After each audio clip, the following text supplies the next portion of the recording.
And a very, very warm welcome to everybody out there here at the Europa Sports Complex. I'm Joe Egasani, and we are here for night 6 of our ECN FanCode T10 series, Gibraltar. That's right, on the, well, I've been calling it the southernmost tip of the European continent, but it's been pointed out it's actually the second most southernmost tip. So here we are for another action-packed evening of fantastic Gibraltarian cricket. We have been treated in this series so far, and we're here tonight for matches 11 and 12, which will take place between these two teams. We've got in the orange and the grey, the Sloggers. Sure, there's an interesting story behind how they got their name. And then, of course, in the light blue and black, Tariq, who was sitting on top of the table. They have won all of their matches so far, looking a very dominant prospect indeed. As we have a look at the fantasy dashboard for all those playing along, you can see where the big points stand. Karen Stagno for the Sloggers. He was in great form the other night, almost bringing his team home. And then, of course, for Tariq, well, they've just got a litany of powerful prospects. Manav Nayak, the young spinner, he's also done pretty well with the bat. And, of course, Mark Gowes, who made that wonderful 50 the other night. And you can see Adam Orfila. He wasn't here in their last outing, but he is back, the bustling seamer, also very active participant in the Gibraltarian cricketing scene. And here we've got the new accumulation, the new calculation made by our supercomputer CrickBot. The bat to ball wall is predicting the Sloggers to make 95 and Tariq to make 107, so let us know what you think about that. Of course, we are live on YouTube, on the YouTube channel, European Cricket Network, and you can, of course, join in on the chat there. Let us know what you're thinking about as all this action unfolds in front of us. I'm saying us, but it is, of course, well, it's a lonely commentary box tonight. The dulcet tones, well, I'm not sure if dulcet's the right word, but the very wonderful tones of Mr. Maximos. Vinny Sandu is going to be absent from tonight. He's headed back to Malaga, up there in Spain, across the border, where he's setting up for the European Cricket League, which is getting going next week as well, or in just a few days. Very shortly, we'll have more information about that in a little while. Now the Sloggers too, it looks like Mark Baccarese is out there, accompanying Kyron Stagno, who, as I said, was showing that he's a very powerful hitter. He was finding the rope with relative ease the other night. And we'll be facing Mark Gowes, who's interestingly been given the new ball. Here we go. So first one, just on a length and veering down the leg side. Paddled away. And interesting to see also Avinash Pai, the captain for Tariq, has taken the gloves tonight. So they will be, well, most likely without his handy spin bowling. It's always interesting with Tariq where their balance is between seam and spin, as that one is a really good line just outside off, and Stagno, his eyes lit up, danced down the pitch, didn't get his foot to the pitch though, and the ball sailed past his bat. No harm done though, as Avinash quite sensibly is not standing up to the stumps. Seems that Mark Gowes can generate a fair bit of pace. Well, he gets the edge there, and I'll tell you what, that would have been snaffled up by a first slip. But as it is, it runs down to third man, and the first runs are on the board for the Sloggers, and they go next to the name of Kyron Stagno. Yeah, so the bat to ball wall, excuse me, predicting the Sloggers to reach about 95. We've seen on this pitch in these games around about 100, 105 seems to be the pass score. Here's Gowes again, and that's another great line, good length as well, just outside off, moving away from the right-hander, and quite sensibly let go by Bacarese, although it's not something you see often in this format, and that's been a really interesting narrative to this series. For a lot of these players, it is their first outing in the T10 format. So that one wide again, tempting the drive, and the drive was attempted. But once again, the ball whistling past the edge of the bat into the keeper's gloves. So, very good evening to everybody out there on the chat. Luke Belgium, he's in there asking whether anyone will join me on the commentary tonight. Well, I've got a few contenders, Luke. See how that goes. That's driven nicely. Full of ball. Only as far as the fielder at a point. So one more run to the total. That's a good first over for Tariq. That is just perfect for a bowler who hasn't been used that much, to take the new ball and to keep it to only two for none off the first over, and Tariq already on the front foot, as it looks like Sean Ainsworth will be given the new ball. Yeah, it's wonderful with Tariq and with all the teams. There's such an even spread display of both talent but also backgrounds, people from all different corners of the world living here in Gibraltar. Says a lot about the society of the place. We'll talk more about that as the night goes on, but it's a very, very interesting place. Wonderful place to watch some cricket as well. Here we go. Second over, Ainsworth to Bacarese. Only gets a big under edge and lucky not to lay that back onto his stumps as it bounces through to the keeper. So maybe beaten for a little bit of pace here.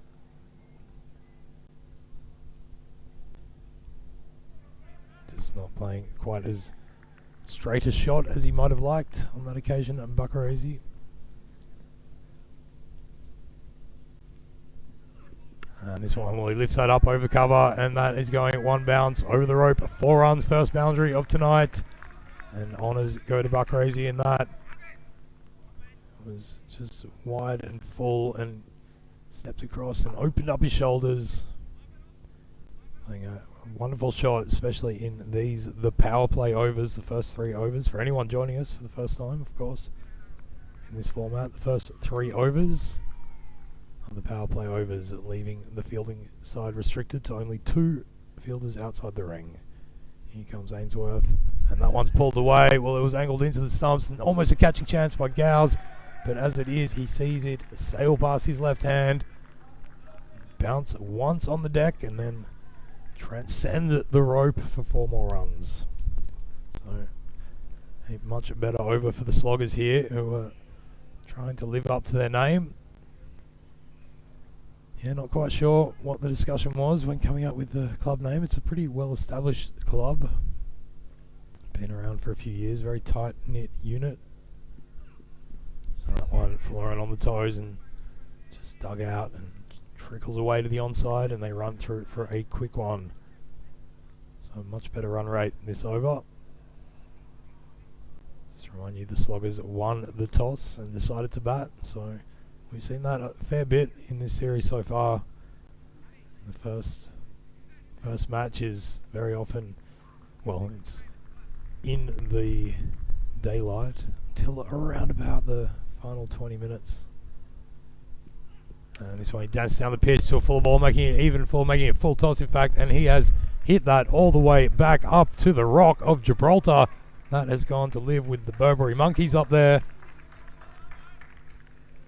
That was a huge hit, so a big 6 to Stagoni, who is such a powerful striker of the ball, as you can see there. A lot of powerful upper body strength. He got into a good position there to make a full ball into a full toss. Ainsworth to respond. Oh, he tries it again. This time it's just moving away from Stagno.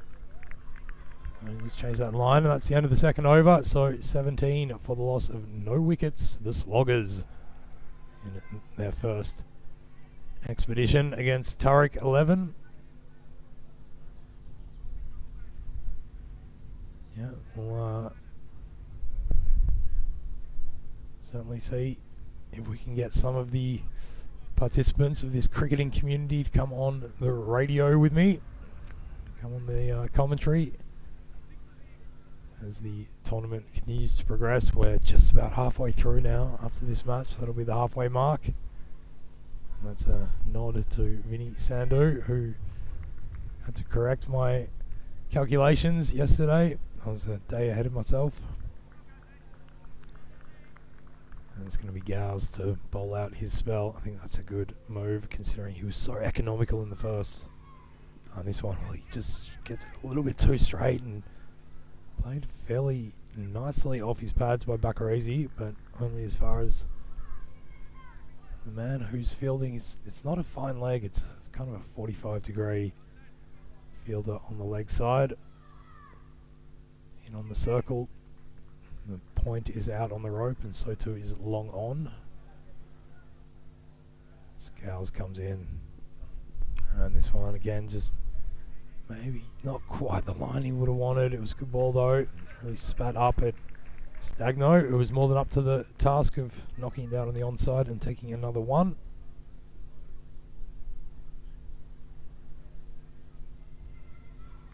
Yeah, such a good cricketing community around here. Everyone knows everyone else. I think you could say that about the entirety of the population of Gibraltar.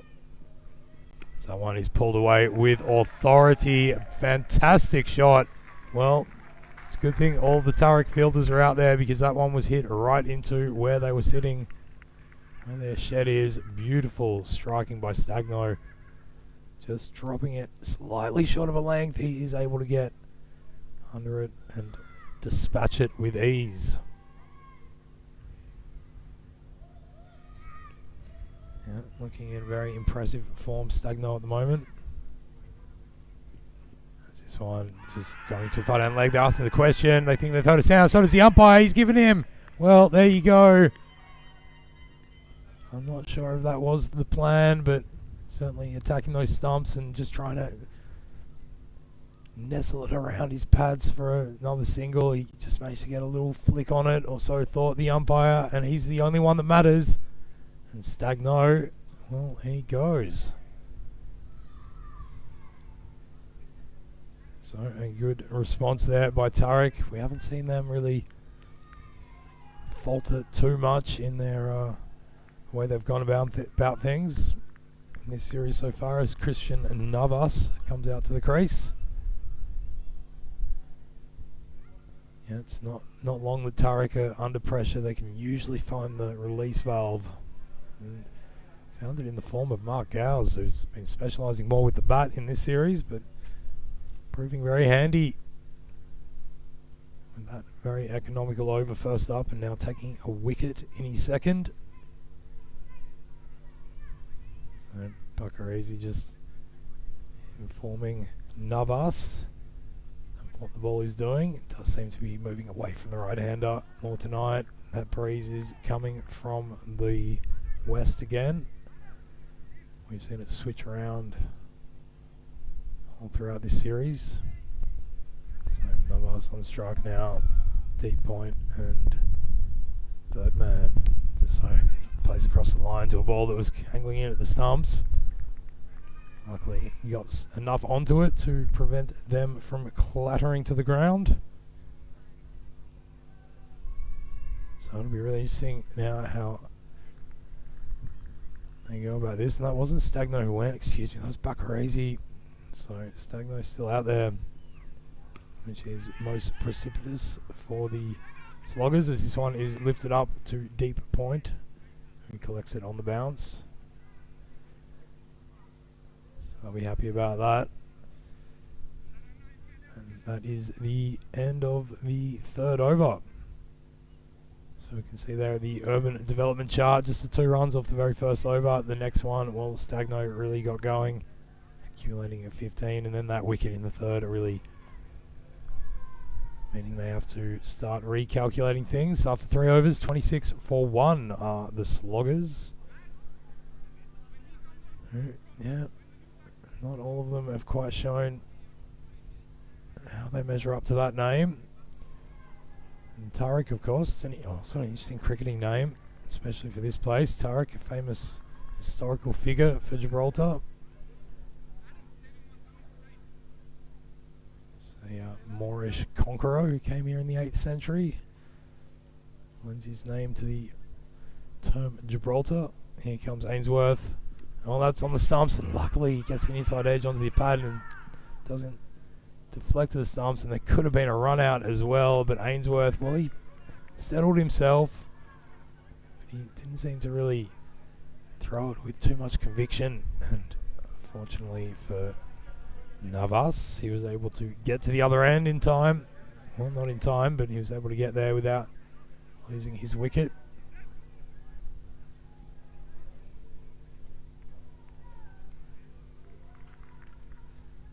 So an interesting battle going on here at the moment. You feel that Stagno is more than up to the measure. It's just going to be up to Navas to hold down the other end. So this one turned into a full toss as well, and well, he's going to hit them 9 out of 10 times, and that's exactly what he did then, lifting it up over mid-wicket and over the fence for 6 runs.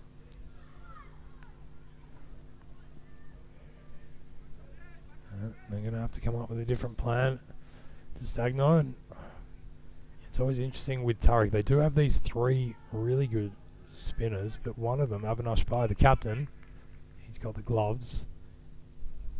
I feel that a spin option might be a bigger threat to Stagno here, who comes down and just using that pace of the ball. Doesn't quite get a hold of it, but enough to hit it out to mid-wicket and take a single. Yeah, against the spin here, we found it is much more difficult to find the rope. This entire field, in case you're just tuning in, so it's an amazing stadium, this one. Built in the last 5 years, and it's a multi-sports complex. Here comes Ainsworth, and that one just short of a length and passing through, moving away, and not played with any great conviction by Navas. Yeah, it's on the very southern tip, so Gibraltar is a very small piece of land. It's about 7 square kilometres. From north to south, it starts wide and it gets very skinny to a point. And this stadium's on the very point, so that one's on the stumps, and Navas gets something onto it enough to be able to beat the fielder at mid-on, who's Manav Nayak, and run through for a single. So the stadium's sitting on the very, very southern tip of this pointy bit of land, and behind it, in the north direction, is the Rock of Gibraltar, the famous rock. Ainsworth comes in, and this one will Stagno. I thought he completely mishit that, but as it is, he's hit it far enough. Well, mishit or not, it has carried all the way over Manav Nayak. Well, he's a youngster. He's got a lot of enthusiasm and vigour, Nayak. But he didn't have the jump on him to be able to reel that one in. That was an extremely difficult chance. Not even a chance, really. As the 4th over comes to a close, 41 for 1. The Sloggers, so sticking to that required run rate. Let us know how you think they're going on the YouTube chat, on our YouTube channel, European Cricket Network. Got a lot of active participants in that community, much like the, pretty much reflects the European cricketing community. Lots of different characters from around the world. Hello to Muslim is in there. Selvakur M as well. Selvakumar, excuse me. And of course, Luke Belgium, keeping the whole conversation well lubricated, moderated. So it's going to be Whelan now, Matty Whelan, who sends a dead ball down first off. Don't think the batter was ready. So you got to practice trundle. That's always good for the nerves.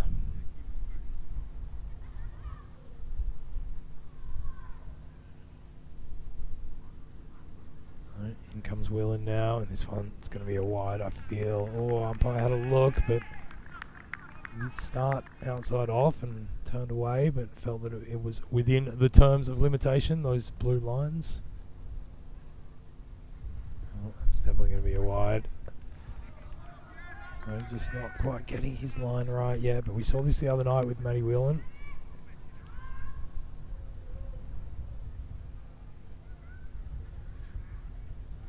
in and hits that one. Is a short ball. It's just been slapped over his head to long off for a single. Just double checking he's not the Matty Whelan that played AFL football in Australia. Pretty sure it's not.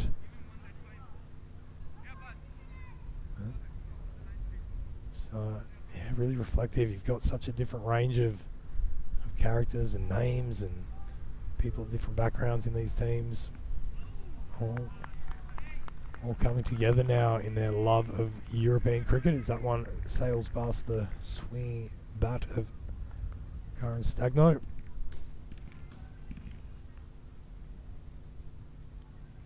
So that one, well, he's got a piece of that. In fact, he's gotten the whole pie and he has sent that. Don't bother jumping for that. None of. That is 6 big ones. Such a dangerous player to bowl to.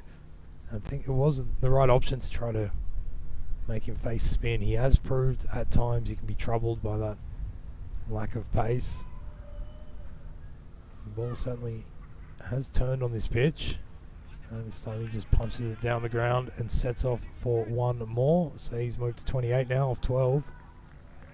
And Navas, he hasn't had to do much. He's sitting there 4 runs off just 7 deliveries.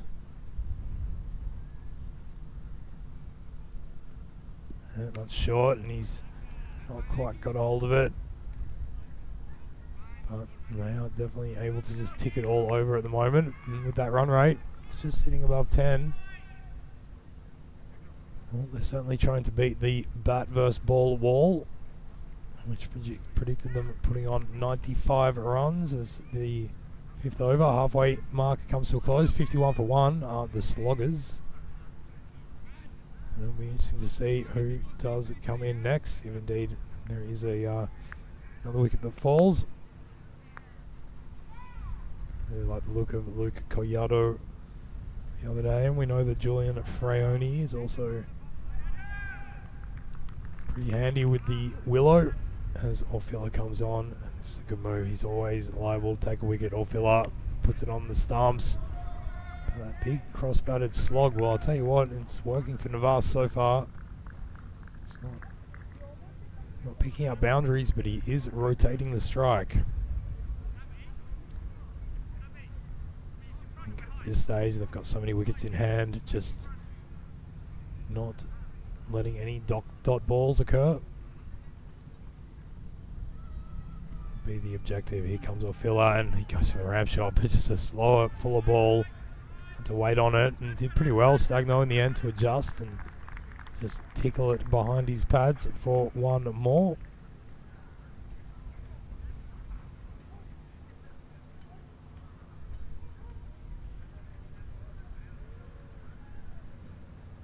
As you can see there, the slogger's banner in the background. He's bowled him. Yes, that was pretty sure to happen eventually with the way Christian Navas was hitting across the line, and Orfila, well, he's an experienced campaigner and he knew exactly what to do just to get those ones angling in, and sure enough he would get one past the cross-batted swipe from Navas, and that's exactly what happened, taking a middle and off.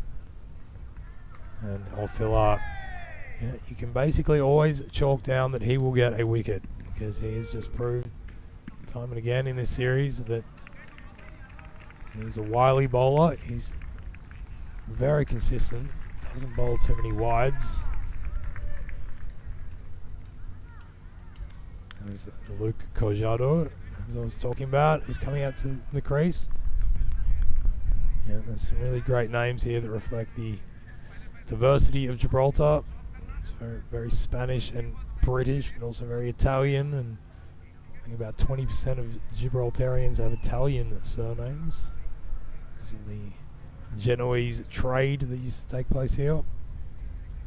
So Collado, Freoni, Baccarese, as that one's just veering too far down the leg, but smart batting to set off for the leg by and give the strike back to the man who's hitting all the boundaries at the moment, Karen Stagno. You see that good movement that Orfila gets in to the right-hander. Well, this one was in the block hole, but just couldn't quite hit it cleanly enough to get more than just the single. Down to deep on Cow's corner.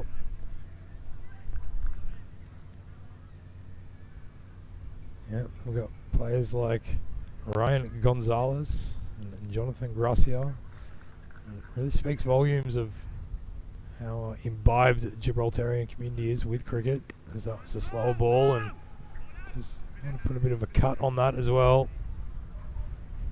Seem to spit off the deck away from the right-hander, but it's a dot ball as it runs out to the fielder at point, and that should be the end of the 6th over.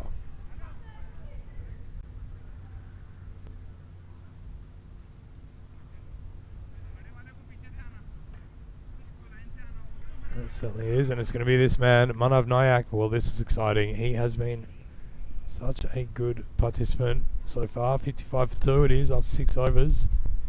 And this is just the kind of time to bring in Nayak, because what he proves to do is he can put 2 overs together for very few runs and should pick up a wicket as well. He just does it time and again. And just like that, he drifts it up and doesn't spin as much as Stagno maybe expected. Goes through between bat and pad and beats the keeper as well, allowing them to take a bye. Yeah, he's a very dangerous bowler, young Manav. Of course, joined in the team by his father, Samir Nayak, who's probably been player of the series so far. This occasion, Koyado steps back and punches it behind point, takes a quick single.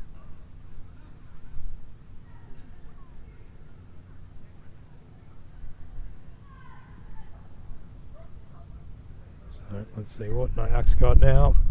Well, Stagno comes down, he tries to lift him out of the park, but it's gone high, sky high in the air, and the fielder's under it, and he's hung on, he's juggled it, but he's hung on to a very, very good catch. Matty Whelan, that is. And that is a fantastic piece of fielding in the deep, because I'll tell you what, Stagno, we've seen how far he can hit it, and he hit it pretty much as high as the Rock of Gibraltar, which is something like 360 metres. Came down with interest, and Matty Whelan got under it, got his fingers up, good shape, almost broke through, almost fell out as he fell to the ground, juggled it and hung on for an important wicket. In fact, the most important wicket, I would say, for Tariq to get from the Sloggers lineup, because the danger man, he is gone. Karen Stagno. And that is a big moment one feels in this match.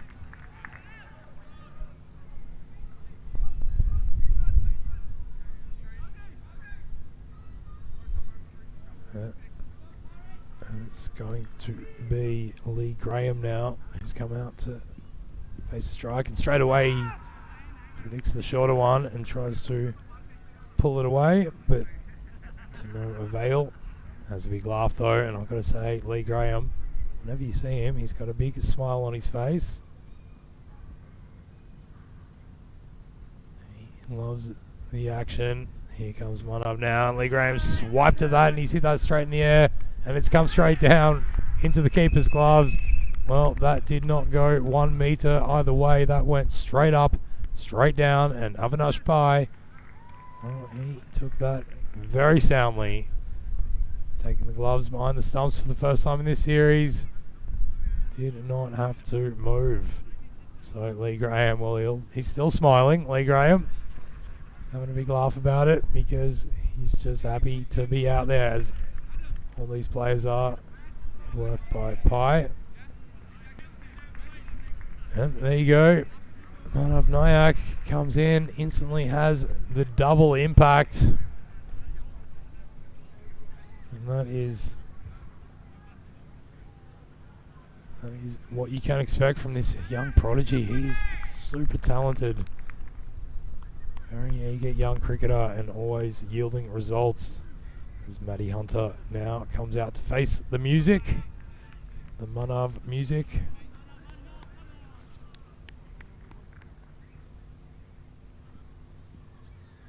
Right. One ball left in this over, and he beats the batter. Another great line and length, and he's He's got a little bit of strut about him, Manav, as well, which you've got to admire. Getting a great experience, well taken as well by Avinash. So the 7th over comes to a close then, folks. Nyack, he finishes that over with 2 for 2. That means the Sloggers are on 57 for 4, and, well, in about 4 days, we are going to be treated to 6 weeks of the best European cricket one could ever hope for. It is the European Cricket League all the way over there in Malaga. The Carthamar Cricket Oval and Group A, they start on the 7th of February. I think Tunbridge Wells and Svanholm being the first match is going to be an absolute cracker. It'll just be so interesting to see how that goes as Matty Willen comes back into the attack. And I'll tell you what, Nyack, I think he's done it again here. He has been brought on at the perfect time. I always say on the 5th, 6th and 7th overs are the most important in T10, and he is just proven 1 over, 2 for 2, and has just put Tariq in absolute control of this match, one feels, as Matty Whelan lets another bye down the offside.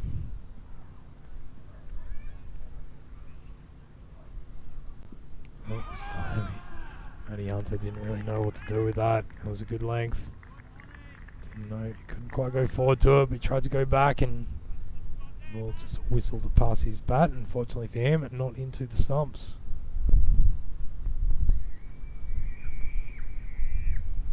That's a good one, another good one from Matty Whelan. So that's the thing with Whelan, when he gets his line right, he's pretty consistent with that length. Just dropping it into a good spot, keeping the batter questioning whether to go forward or back.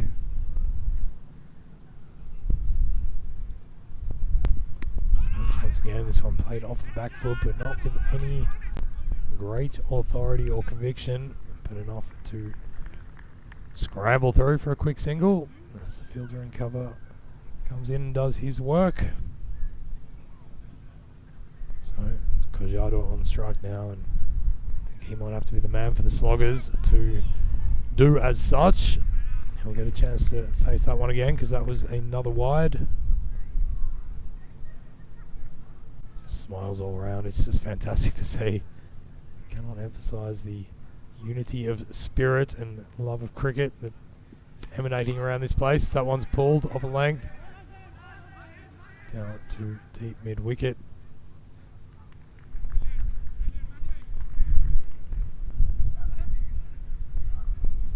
So just the one more there to Cojado. Yeah, the Sloggers are going to really have to get going here.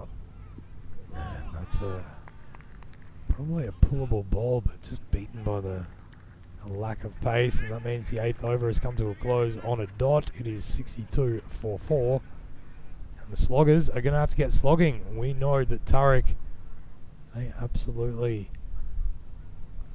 can chase down anything around about this mark and far beyond. They've been able to put 100 plus scores on the board, if I'm correct, every time they've batted. It might have been one occasion where they didn't have to get to 100, but very, very able batting side, and this is not going to threaten them. So 2 overs remaining in the Sloggers innings, and it's Cojado facing up to Orfila.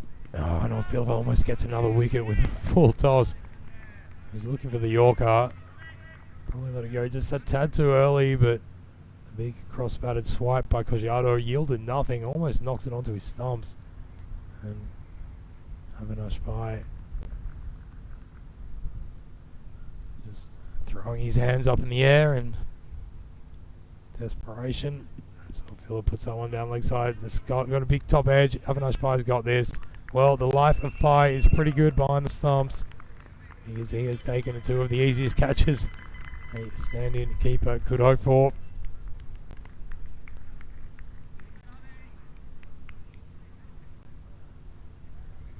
So, if you're in the chat, you might be having a chat with Vinny Sandu, Mr. Maximo. He's just reminding everyone it's 3 sleeps until the ECL. Well, I think Vinny was born excited, but I don't know if he's ever been as excited about anything as the upcoming tournament over there in Malaga. to see all the exchanges going on there. As it is Julian Freoni coming out to take his place out in the middle. And Freoni, he's not a bad hitter himself. I'm a bit surprised he's come in this far down the order. 62 for 5 they are. Yeah, might be carrying something. There have been a few little niggles around, to be expected really, until we played our first night for this series. There hadn't been any cricket in Gibraltar for 5 years. Now we've had 5 nights in a row of it. First ball of Freoni drifting down leg side. Have to be bowled again, because that was a wide.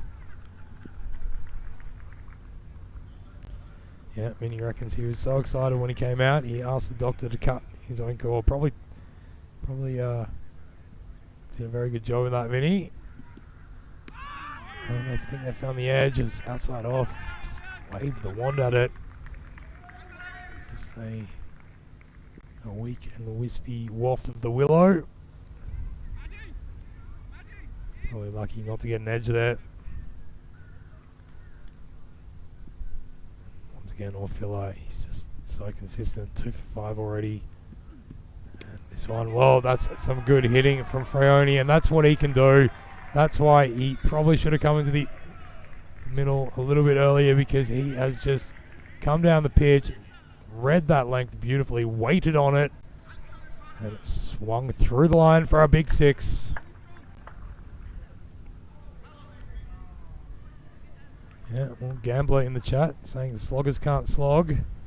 Well, I hope the Gambler isn't gambling, as that one is defended away behind point for a single. And this is, yeah, I think Freoni is the man here. This is not going to be a big total projected at the moment, 82. So the Crickbot, the bat versus ball wall, our giant supercomputer in the ECN laboratories, put that expected score at 95. So they'll be very happy with that. At the moment, it's not going to look likely. As there is, well, there after this delivery now, there will be just 1 over remaining.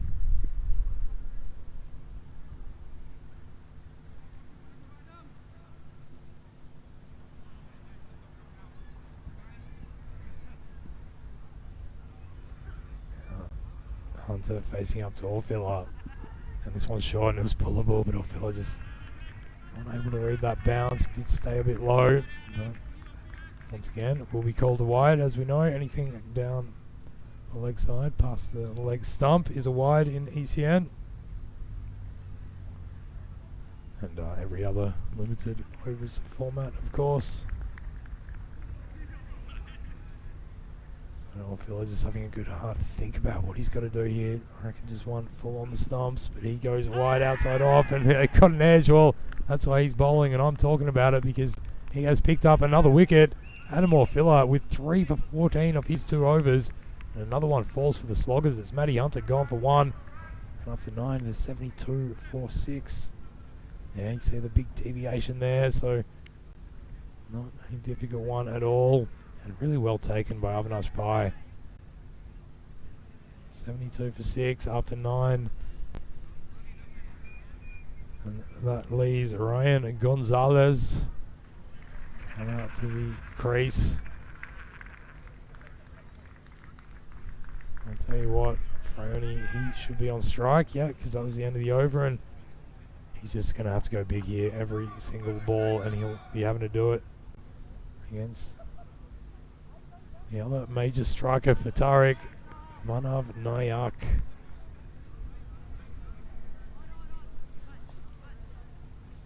And Steve Waddle's in the chat. He can't wait for the ECL. And he's going for the Cumbria Knights.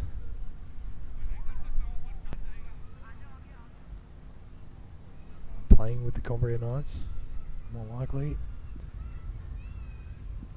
The best of luck, Steve, as that one is full down leg side, but attempted sweep. It was a bit of a strangely played attempt, as it is. It just hits him off on the pad. One just caught his heel there. I think it was called a leg by, that one.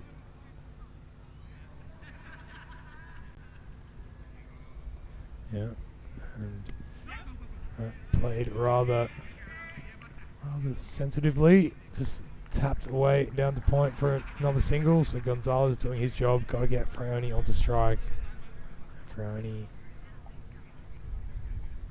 It'll be really interesting to see what he does here now. He went for the big cross-batted hoik. I'm surprised to see him come down to one if Nyack floats it up here. Well, he tries to go after it, but it's top edgy, and it comes down just short of the fielder there. That was Mark Gow's running in from Cow corner.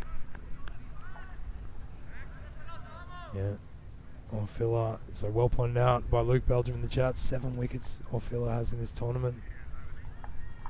Leading wicket taker by 3. And another man who's taking wickets is Nyack. This one was a fuller ball, down to by Gonzalez. Can't make any meaningful connection. Really, what else are we all looking for in life but meaningful connection?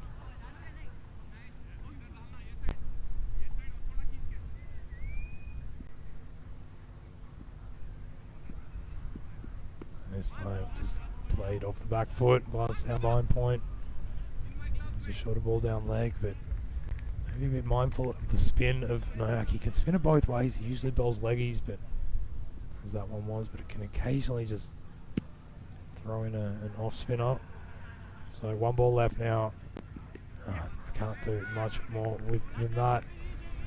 Glance again down the back of point. That brings the innings to a close. Nyack with 2 for 8 off his 2 overs. A wonderful spell. And after 10, the Sloggers 78 for 6 they've made. So that is 17 runs short, if my maths is correct, which it's usually not, of the bat versus ball wall predictor. So we'll have to crunch those numbers into the giant supercomputer, because that is well below par, I believe, even for the Sloggers, but definitely for this ground. They got off to a pretty good start. So Stagno just always showing that he can hit the ball, and well, on that occasion it wasn't even Stagno, it was Bacarese. He got going, and then Stagno, anything full, he was just coming to meet directly and use his upper body strength to just muscle it, bully it down the pitch for 6. Anything short of a length, Bacarese, he also was showing his wares while he's there at the top of the order. And then when Gow's got this one down the leg side, the umpire felt that, yeah, that had caught an edge, and that was the end of Bacarese. Well taken by Avinash Pai. He had a really good innings behind the stumps. First time we've seen that in this series.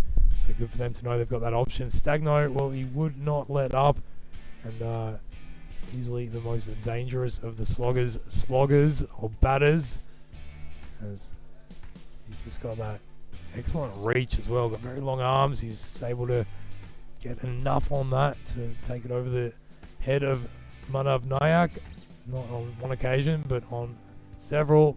And then Orfila came on, and this is what Orfila does. He just puts it in a good spot from the get-go, attacks the top of middle and off. And if you're hitting across the line, as Christian Navas was on that occasion, then that's what's going to happen. Stagno, he kept along on his merry way until this, where he hit one so far up in the air that it almost came down and took out Matty Whelan, but in the end he was able to juggle a pretty good catch. They're not easy, especially in this ground, especially as the light is fading. And then it was the turn of Ryan Gonzalez, that was. No, excuse me, Lee Graham. Lee Graham came out, the smiling assassin, and he wasn't able to assassinate any of those balls. He was going in pretty quick order, and so too was Gonzalez when he came out there. And Orfila in the end just looked as threatening as usual. There was a little bit of fight back in the end of the innings. Fraioni out there and Gonzalez, but in the end Orfila had his measure as well. And that was Matty Hunter, who just fell victim with that Last wicket to fall. So that is the first innings of tonight's play, night 6 here at the Europa Sports Complex. And we'll have a look at the batting lineup. You can see there, Karen Stagno once again, 31 off 16. Great innings, trying to build a foundation for his team. And despite a little bit of help by Mark Pacarese, and then at the end by Julian Freoni, no other double-figure scores for any of the sloggers. And they will have to try something pretty special if they're going to defend that total against the Tariq 11, who, as we've seen time and again, will not be daunted by this task. You can see there the bowling figures, and well, it's pretty standout. Adam Orfila, 3 for 14 of his 2. Economy rate of only 7, but 3 wickets, absolutely crucial. And then Manav Nayak, once again, taking wickets and keeping runs down. 2 for 8. An economy rate of 4 is absolutely sensational. And a shout out to Mark Gowes as well, who managed to take a wicket and also go at the low rate of 5. So that's the end of that innings. There's a mid-inning summary, and we'll be back in a few short minutes to see how Tariq respond. Until then, ciao for now.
And a very warm welcome back to the Europa Sports Stadium here on the tip of the European continent. We're in Gibraltar and we have been treated to a wonderful 5 nights of cricket. This is night 6. We've just seen the Sloggers put on 78 of their 10 overs, 78 for 6, and now they're going to have to try to keep Tariq to under that somehow. Tariq have just been so dominant in this series so far, so I wouldn't be surprised to see them try a few different things with their batting lineup. Maybe send a few youngsters in early for the experience.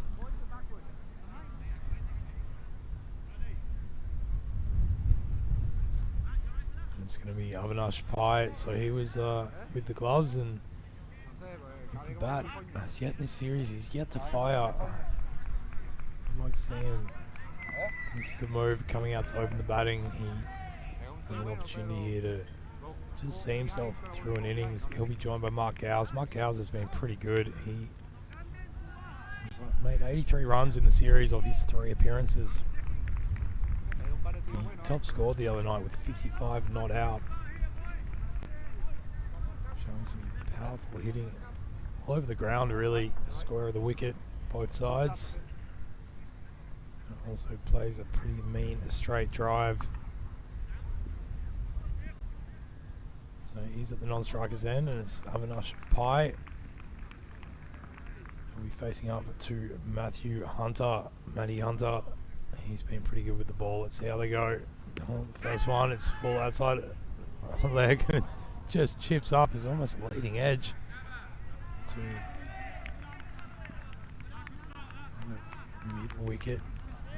Does not carry to the hands of the fielder, so he gets away with that one. Avinash Pai off the mark with 2 runs. Not the most convincing 2 runs he's ever made, but he's still out there, and that's what counts. Well, this one he just lifts straight down the ground, and there should be another catch chance if they don't collide. And the 2 fielders coming in, well, I think they're aware of each other. It's Ryan Gonzalez. Unable to quite talk about who was going to take it. I think it was Lee Graham's there, actually coming in from the right. But it just fell between them. So another life.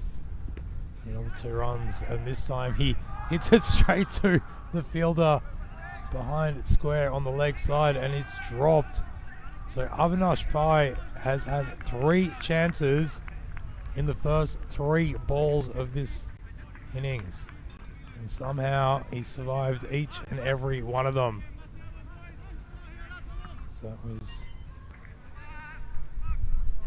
just put down there, unfortunately, for the Sloggers. Well, that is demoralising. So Matty Hunter is making things happen. As that's driven it straight down and fielded pretty well. Now at mid-off. Gonzalez.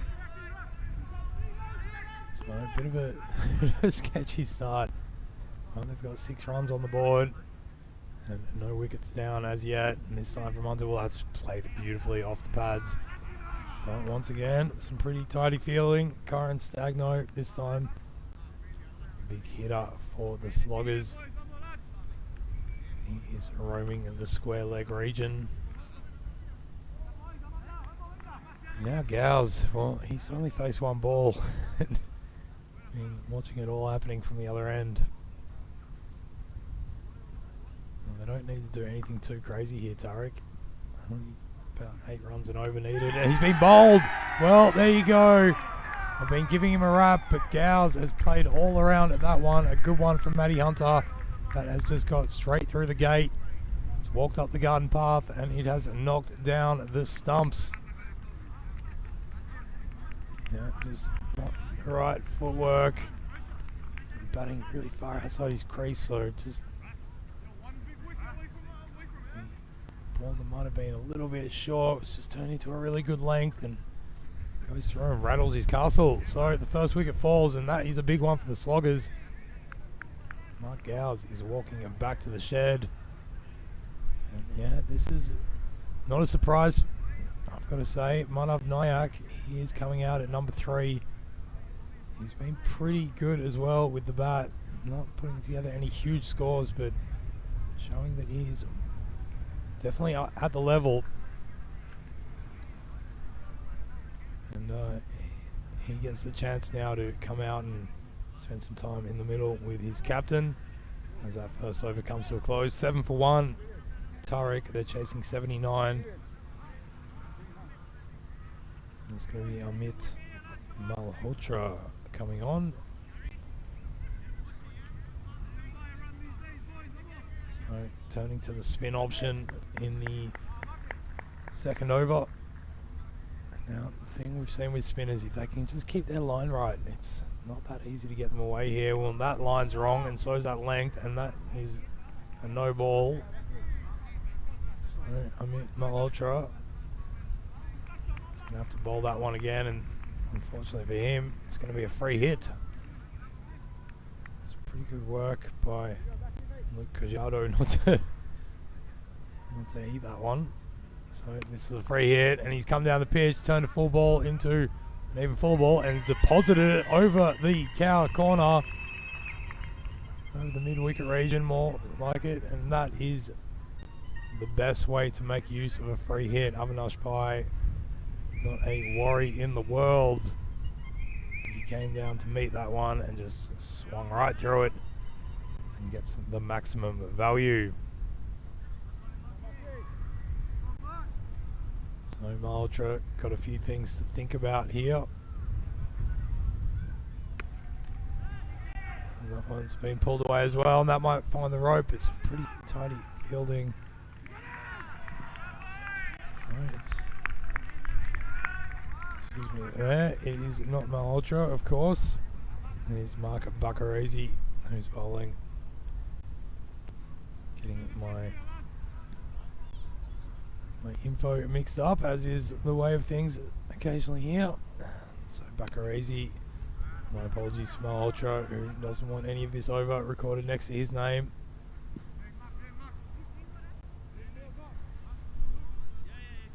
One more run to the total. And this gives a chance to young Nayak. Well, he's really a serious young man, Manav. He's enjoying himself, enjoying this experience. Bakarazi this time just coming around the wicket and one spit through, straighter ball right past the bat, and pretty well dealt with by Nayak.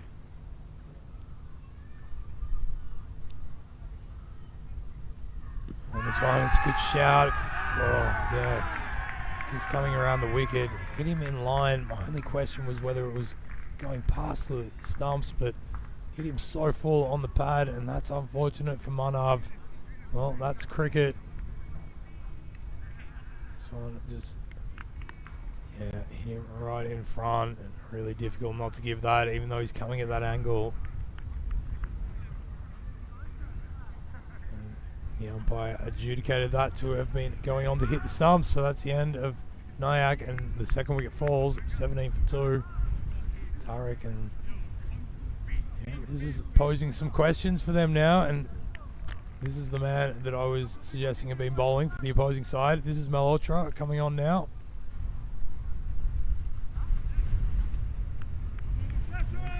Glitches there on the screen, it's not just in the commentary box. So Amit Malhotra, we haven't seen him yet in this tournament. Experienced campaigner. Just having a look around him. And the first one from Bakarazi is going wide and called as such by the umpire. Yeah, so that's the end of the second over. So 17 for 2 after 2 overs. Tarek chasing down 79 only. But a good over from Bakarazi there to pick up that wicket. It was looking pretty astray at first, but at the end of the day, he got his man.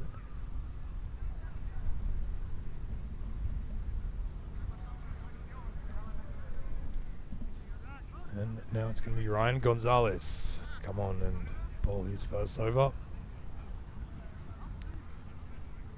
So in terms of the field, we've got 2 men out on the leg side, so they're going to have to do something here because they've got too many fielders outside in the circle.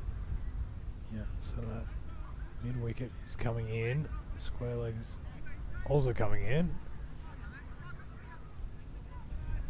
It's not quite a deep point, it's more a sweeper on the offside. And a long on to Avinash Pai. So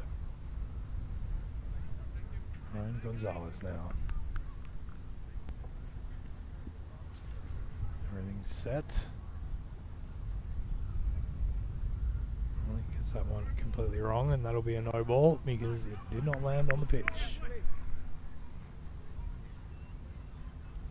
Yeah, I agree with you in the chat, Luke Belgium. It could be interesting if the Sloggers get Avinash Pai now. They're not going to get him this ball though because it is a free hit. And Pai comes down. He wanted to meet that one on the floor, but realised the length was a bit short. Just waited on it and chipped it over the bowler's head for a single. So good result for the Sloggers, that one.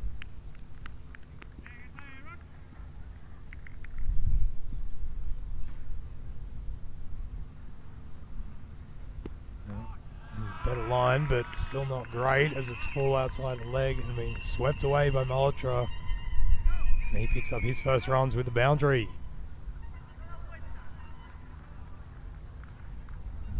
Those balls are always the ones where in this format the batters ask whether they should leave it for the wide, but that ball had his full attention. Malhotra, always a good feeling to get your first boundary.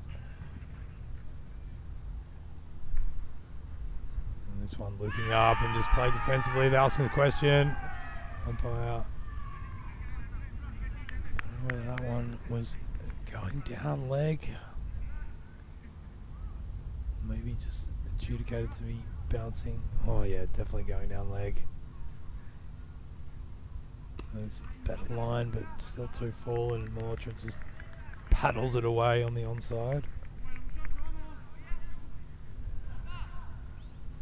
So interesting to see what Pai does now. He's had 3 chances, the first 3 balls in this innings. Well, certainly at least one of them was at least a half chance, 2 full chances. As he slaps that one through covers, and the attempted diving save out there means the ball's deflected and they're able to run through for 2 more.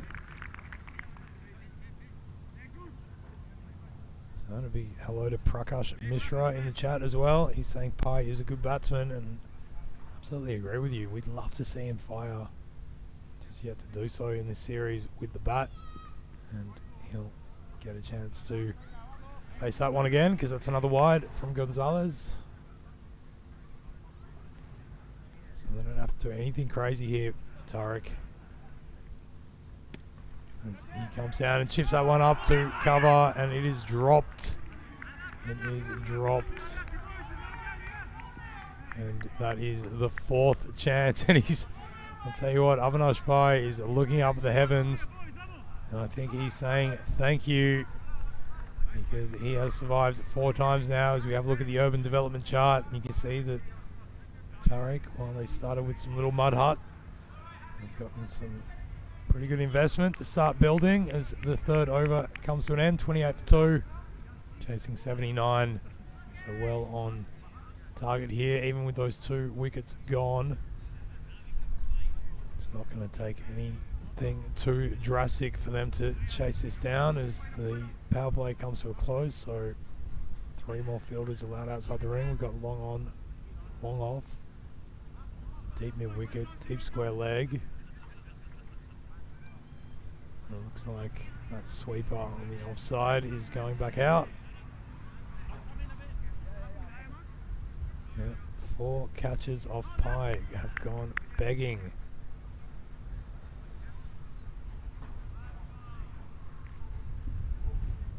As a result, he's on 19, facing up now, and I want the fuller ball that he just punches away square of the wicket on the onside. Yeah, that's basically all they have to do, is just take the singles and pick up, one boundary and over. That's all it would take. 7.3 runs required and over. Malhotra, well, he's a technical batsman, you can see that. Just sends that one away and sets off for a single. And that's also the interesting part of T10 complexity as Buckareza comes in. And one driven very fluidly down the ground. Fielder long off, of course, will stop it and prevent anything more than one, but nice looking shot. Yeah, I think a lot of players like Malhotra haven't the experience in T10, but have very deep cricketing backgrounds. Always an interesting combination. Well, he goes for the big swing this time and he gets bowled. Buckareza, he picks up his second wicket. Pretty much the same type of delivery, just a little bit shorter, making it hard to play across the line to, and just using that angle, and it just goes straight and takes off the bails of the off and middle stump. So Malhotra is out of here. And Buckareza, well, hasn't he been a revelation with the ball despite a few looseners? He's picked up 2 wickets of his very own. And so the wickets do keep to fall for Tariq. And that means, of course, that Matty Whelan, who took that great juggling catch earlier on, also chipped in with the ball, and now he's going to come out and accompany his captain, who has been there since the start, Avinash Pai, but he's had 4 catches, 4 chances go begging, and so he'll be riding his luck, and he's out there with Matty Whelan coming to join him.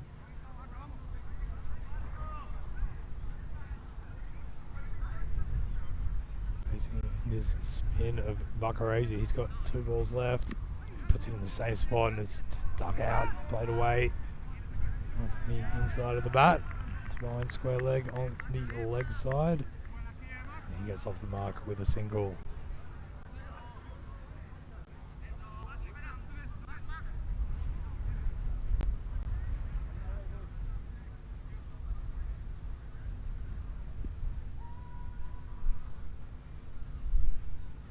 This one from Buckareza, he's just got that line really well. That was intelligently played by Pai. He was looking for the pull shot, but he's coming onto him a bit quick, and he just straightened the bat and tucked it away. Took off for 1. That brings Buckareza's spell to a close. He's got 2 for 15. And Tariq, after 4 overs, of 33 for 3. Yeah, you can join us on the chat. There's a good conversation going on there at the moment on the European Cricket Network on YouTube. We made any advancements on the sixes versus drops counter? Well, we are crowd sourcing that one. Sam, is there anyone out there who wants to start taking the tally? Let us know. But Luke Belgium reckons that drops are winning hands down tonight, and that's absolutely the case. I think we've seen 3 sixes hit. We've had about 5 drops go down in this innings alone, as that one's looping and bobbing and veering down the leg side. And Avinash Pai, he wanted a piece of the pie, but he could not get any of it. As it is, it'll be re-bowled because it was a wide. And this one, well, he comes down to it this time and meets it with the full face of the blade, driving it down to mid-off and taking 1 more.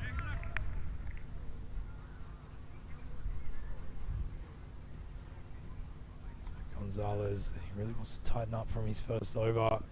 There's that one short outside off and tapped away by Matty Whelan to get his skipper back onto strike.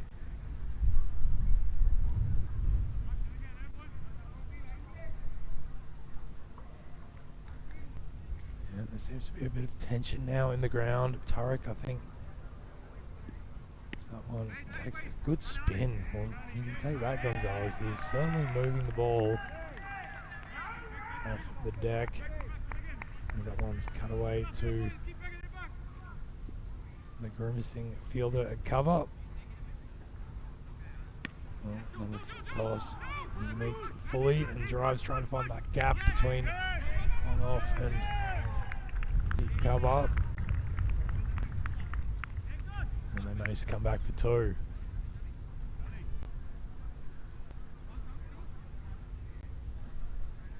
Yep. drops going down. It's not easy taking the high catches in this tournament. Certainly the night series, we've seen quite a few drop catches. Even though we've got these lovely floodlights, and they're custom built for this stadium. They're in situ, permanent. There's 12 smaller ones, 5 bigger ones. 12 small on the east side and 5 on the west side. Left and right of screen respectively, as that one's chopped up over point, and just feel the deep cover running in, trying to get to it on the full. Cannot achieve that task. When the ball goes right up in the sky, at some point while you're watching it, the lights are going to be in your eyes. And we've seen that confound more than one player as Gonzalez completes his spell. So none for 17 off his 2 overs. Much better second over there, just really reining in the runs. And after 5 overs, so halfway through their innings, 39 for 3, Tariq, knowing they don't have to do anything too extravagant, but seeing those 3 batters get out in the single digits, certainly been a boon for the sloggers.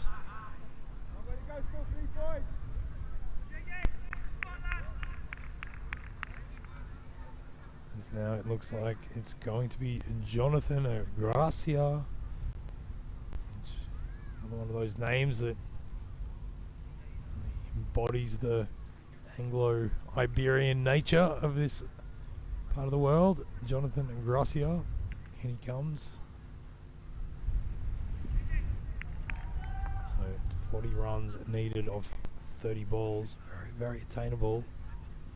So short outside off, and Pye slaps it away. He's not going to breach the infield. Well, he's going to breach it once, and not twice.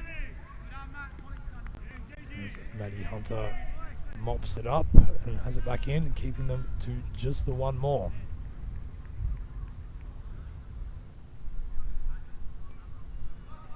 Matty Whelan here batting right outside the leg stump. Gracia puts that one outside off, and it's played away. A nice piece of fielding by the fielder at point.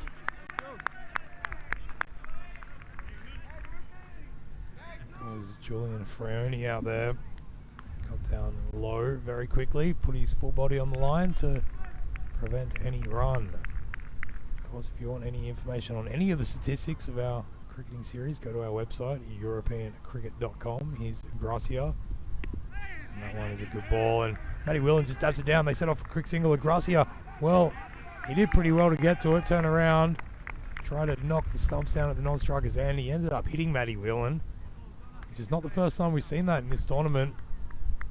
It's almost a carbon copy of the Christian Rocker incident the other night, except Christian Rocker did receive the ball much harder and much more on the full and much more in a soft and tender location, all while he was pulling both hamstrings at the same time.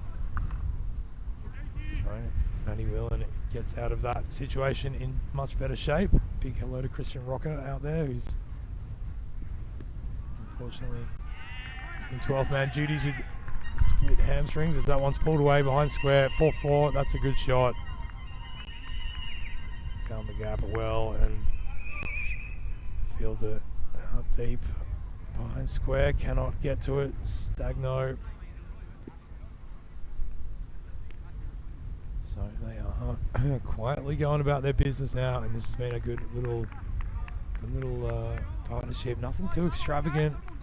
It's not your typical T10 partnership. They don't have to do anything drastic.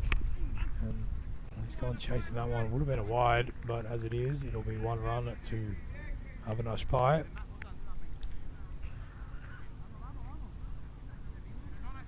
Now that they've got their one boundary of the over, that's all they really have to do.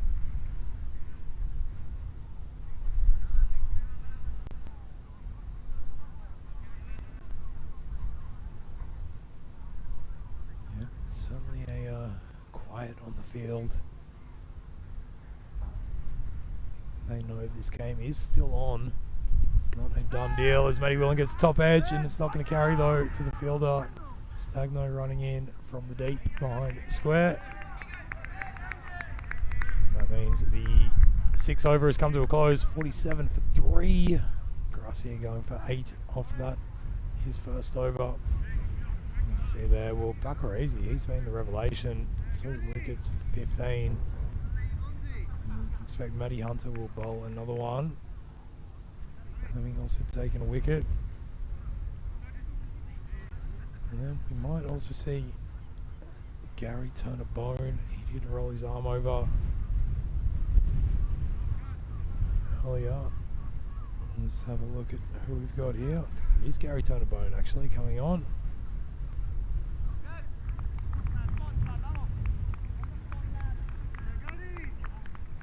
Yep, so they're going to need 2 overs from him. 1 from Matty Hunter.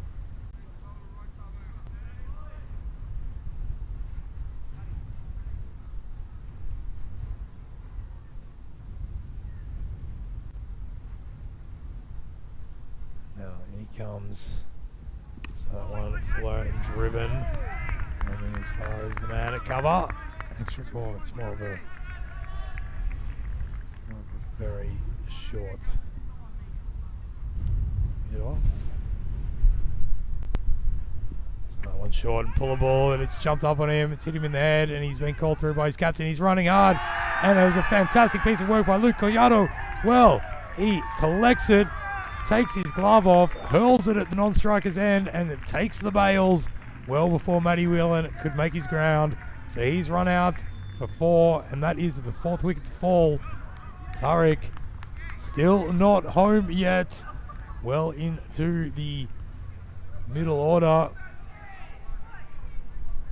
And certainly a pullable ball, but just got big on him and threw the shot before it was time for it. That was just brilliant work by Luke Collado. Quick as you like, quick thinking, quick moving, quick acting. And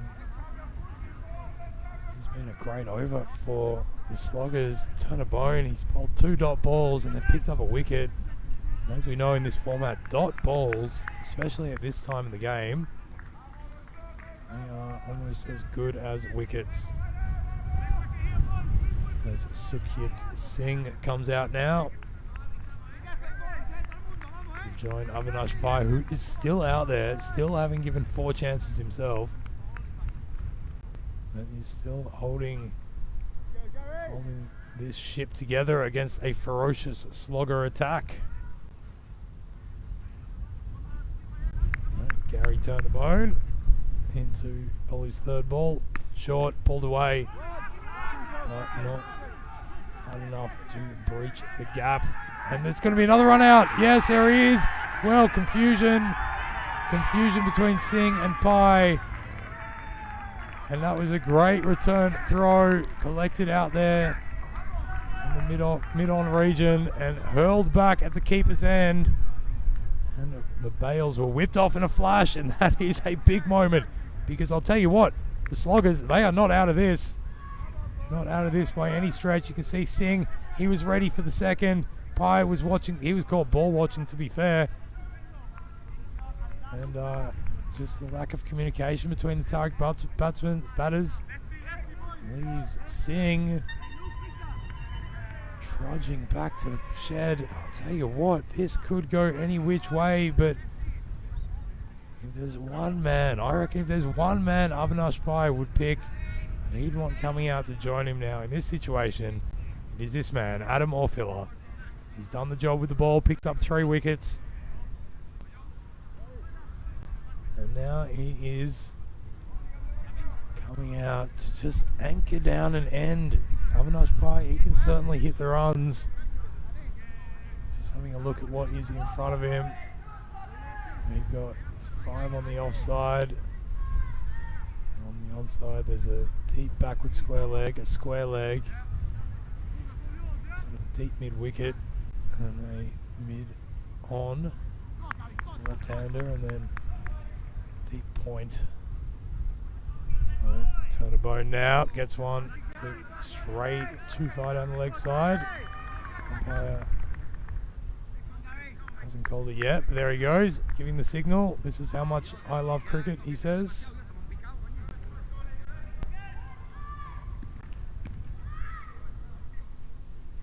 So that one definitely pullable. He might have got an edge. Collado behind the stumps. He is convinced.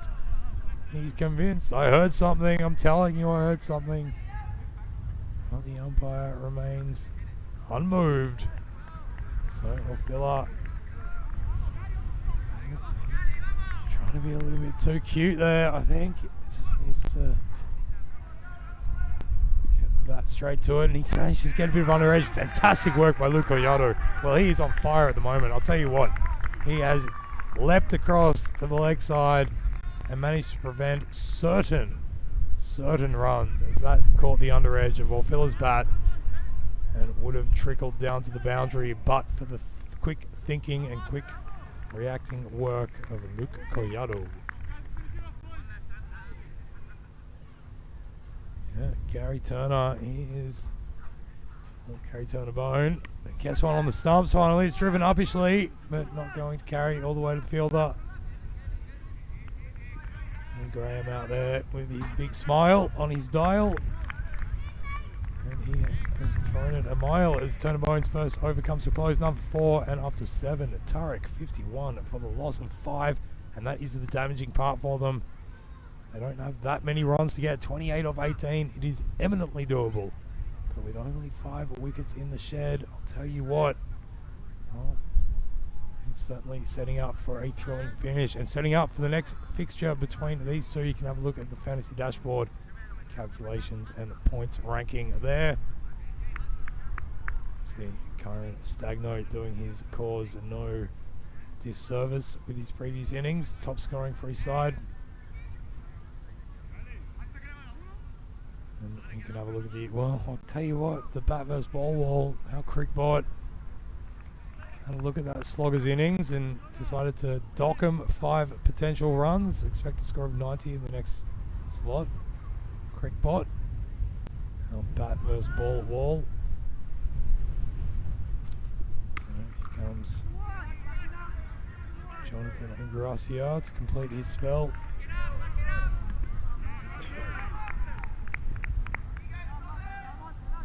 Pai, well, he's doing really well. Avinash Pai, he has built an innings. It's been a little bit more reminiscent of a sort of T20 innings or even 50 over innings. But he hasn't had to do more than that because the total is not that sort of daunting. So he's done really well just trying to hit himself into a bit of form, but he's also given 4 chances. Can you believe it? 4 chances. So here comes Gracia, and that one has been taken very far down the leg side as that is where it went with the direction that he's bowling. Yeah, big raps in the chat for Luke Collado and his work behind the wickets from a man who I think might have done a bit of wicket keeping himself, Vinny Sando. This Maximo tells me he's a pretty good keeper in the indoor stuff. That one is poked away behind square. Goes all in jest. Vinny Sando, fantastic with the gloves. We're playing a bit of cricket here at the facilities. We came in a bit early yesterday. Decided to utilise the wonderful facilities here, the ACN team. Pretty handy with the gloves, but he pushes them through with the ball as well, Vinny Sando. Anyway, here's Gracia, and that one is short outside off, and it's been lifted up and not as far as the man at deep point. So he survives. It also doesn't get any more than just the 1 run.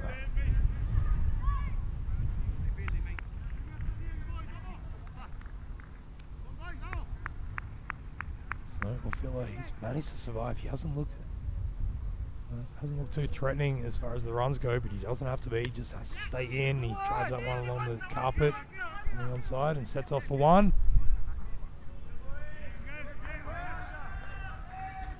So this is a low scoring affair, there's no doubt about it, but I'll tell you what, there is still a lot of tension here, and this could be where we find Tarek's weaker point. It's a very, very capable batting side, but maybe just not so used to what's needed in this situation, as that one's lifted up over the long on. So again, dealing in singles. And They are the Tinder of cricket teams at the moment, dealing in singles. Is that over? Oh, hasn't come to a close. No, I think one left to go in this over. Rusty, he's been pretty good in the second slot, actually. I think he went for about 11 in his first over, or 9. So he's gone pretty well. One ball left for him now. And that's going to be wide because it was about half a metre outside the leg stump, and Orfila, despite his best efforts, could not connect.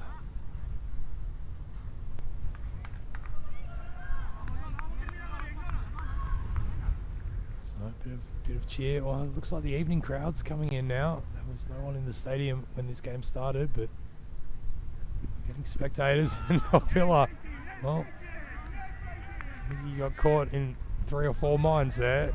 Should he block it, leave it, pull it, or ramp it?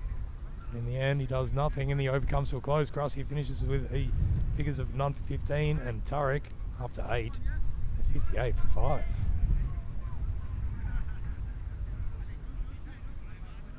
So that will leave Avinash Pai on strike. 2 overs to go, so 12 balls left. And they still need 21 runs. And that has been a really good over from Gracia. That is, of course, the bowler Gracia, not the Barcelona cricket team Gracia. And that was a crucial point. I always think the 5th, 6th and 7th overs where the game can really be won or lost, or if it's a tightly balanced battle, momentum can really be grasped by what the first and second change bowlers do. Anyway, here is Hunter. Oh, and he's had a big swing at one, outside off, and it sailed past the bat into the keeper's gloves. And this is great for the Sloggers to be able to bring Hunter on at this stage, because he can usually be relied upon to not bowl too many sundries. The 7 in his first over, but also threatens the wickets. So this time, well, that one's been lifted up and away, and despite best efforts of 2 fielders out there, they could not prevent it sailing over their heads for 6 big ones. Avinash Pai, he knows that they need to get going, and get going is what he is doing. Fantastic work out there.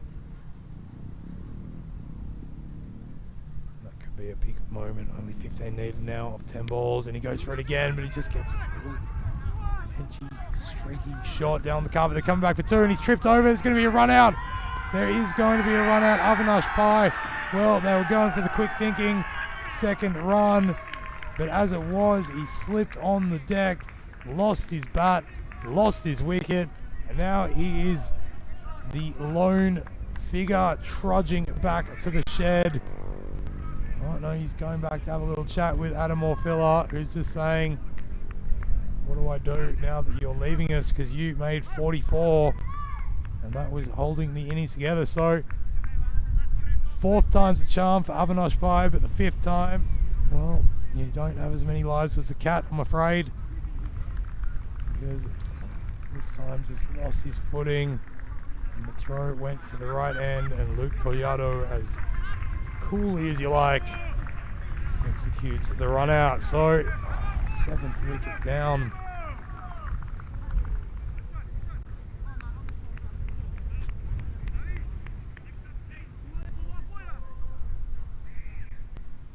And that is possibly, that could be the biggest moment in the match, folks, depending what is going to happen here. And Matty Hunter just once again, well, he got spanked for that big 6, the 6th wicket down, excuse me, so 65-6. Got spanked for that big 6, and next ball just managed to change the line a little bit, so Pai couldn't connect. And then some good work in the field as he pushes another one through to the keeper. Matty Hunter doing a job here. He's hunting dot balls. And then all the interaction in the chat going wild. Peter Hanley, he doesn't know what to think of what's going on. Just being reminded by Miss Maximo, anything can happen in T10 cricket. On this occasion, I'll tell you what, Ainsworth plays a beautiful cover drive. Unfortunately for him, there's a man at cover, and he has kept it to just the one. So Ainsworth off the mark, but they're going to need more than that. It's still definitely doable. 13, I mean, even if this is a dot ball, 13 runs of 1 over is doable. There's no doubt about it. But the question is it doable with Adam Orfila? He's been out there for a little bit, but he hasn't looked anything more than just a stoic Rock of Gibraltar-like defensive unit. And then Sean Ainsworth, he's new to the crease. It's all coming down to this. 66 for 6. It's the Devil's number here at the Europa Sports Complex. And Manny Hunter looking to be the Devil. And to these Tariq batters. He's a really good ball. It's Fuller angling across the left-hander. He does pretty well to get something to it. And Orfila rushes him through for a single, so he'll keep the strike. Ainsworth, or Orfila. And after that, Matty Hunter, he finishes with figures of 1 for 16. And after 9, Tariq, 67 for 6. They're going to need 12 runs to a ball off this very final over of the first match. Night 6 here in Gibraltar.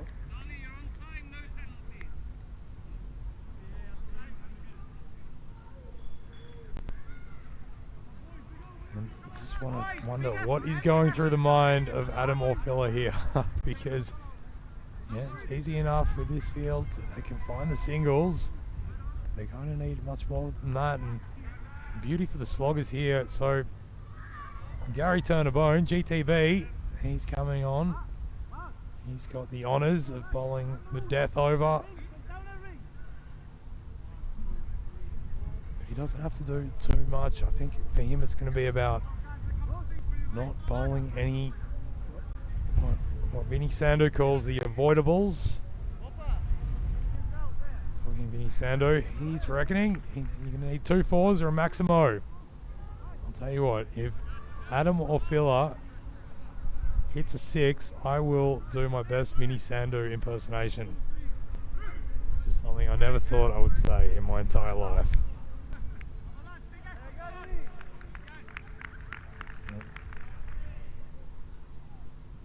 He's now to Gary Turner-Bone, who pushes one through, past the bat to the keeper. That is good bowling.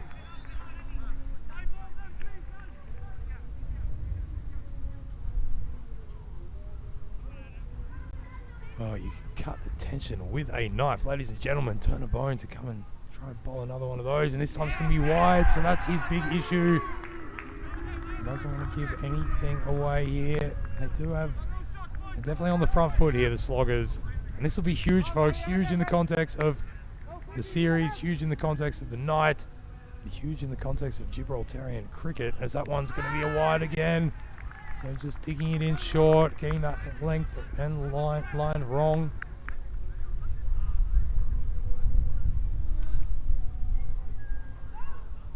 So what can Orfila do? He's going to have to execute something special here, and he can't. He goes chasing it, but Turner-Bone, can't believe it. He's been called a wide again. I think that was a very good call because he is coming over the wicket to a left-hander, and he is trying to push it past the bat.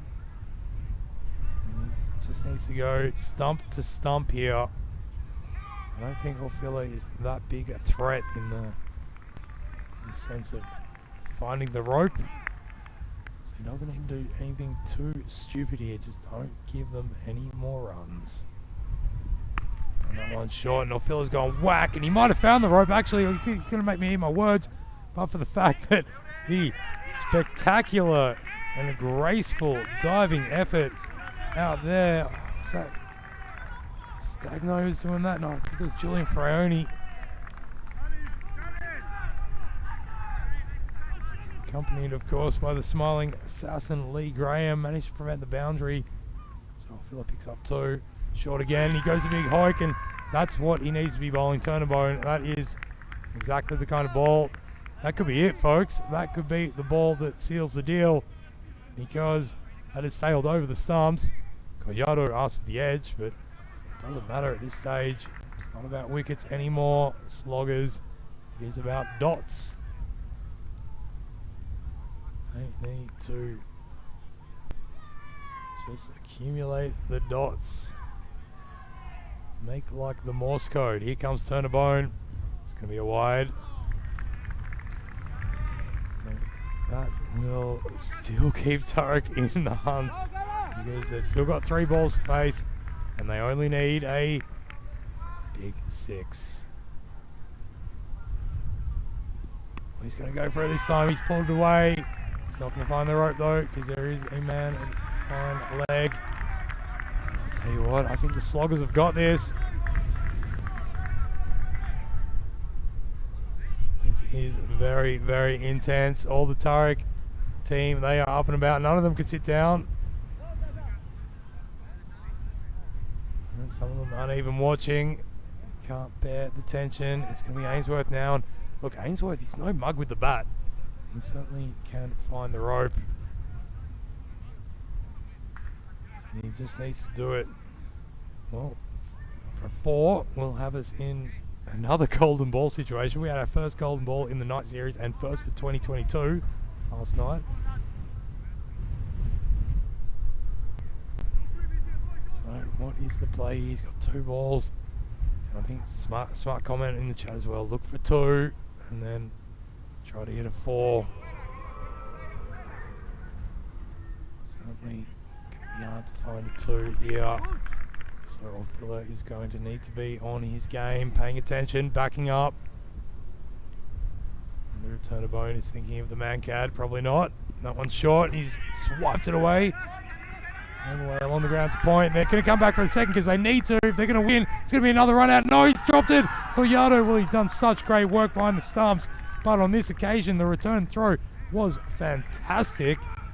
But Collado was maybe a little bit off, maybe a metre off, but wasn't too low. He just wasn't able to cling onto it and affect the run out. Can you believe it?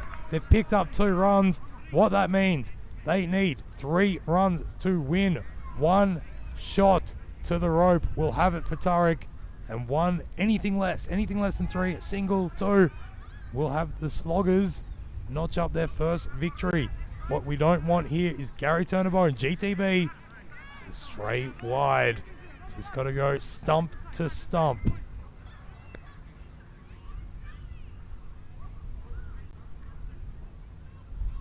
So just making sure that the suspense is at its absolute maximum value. I think it is.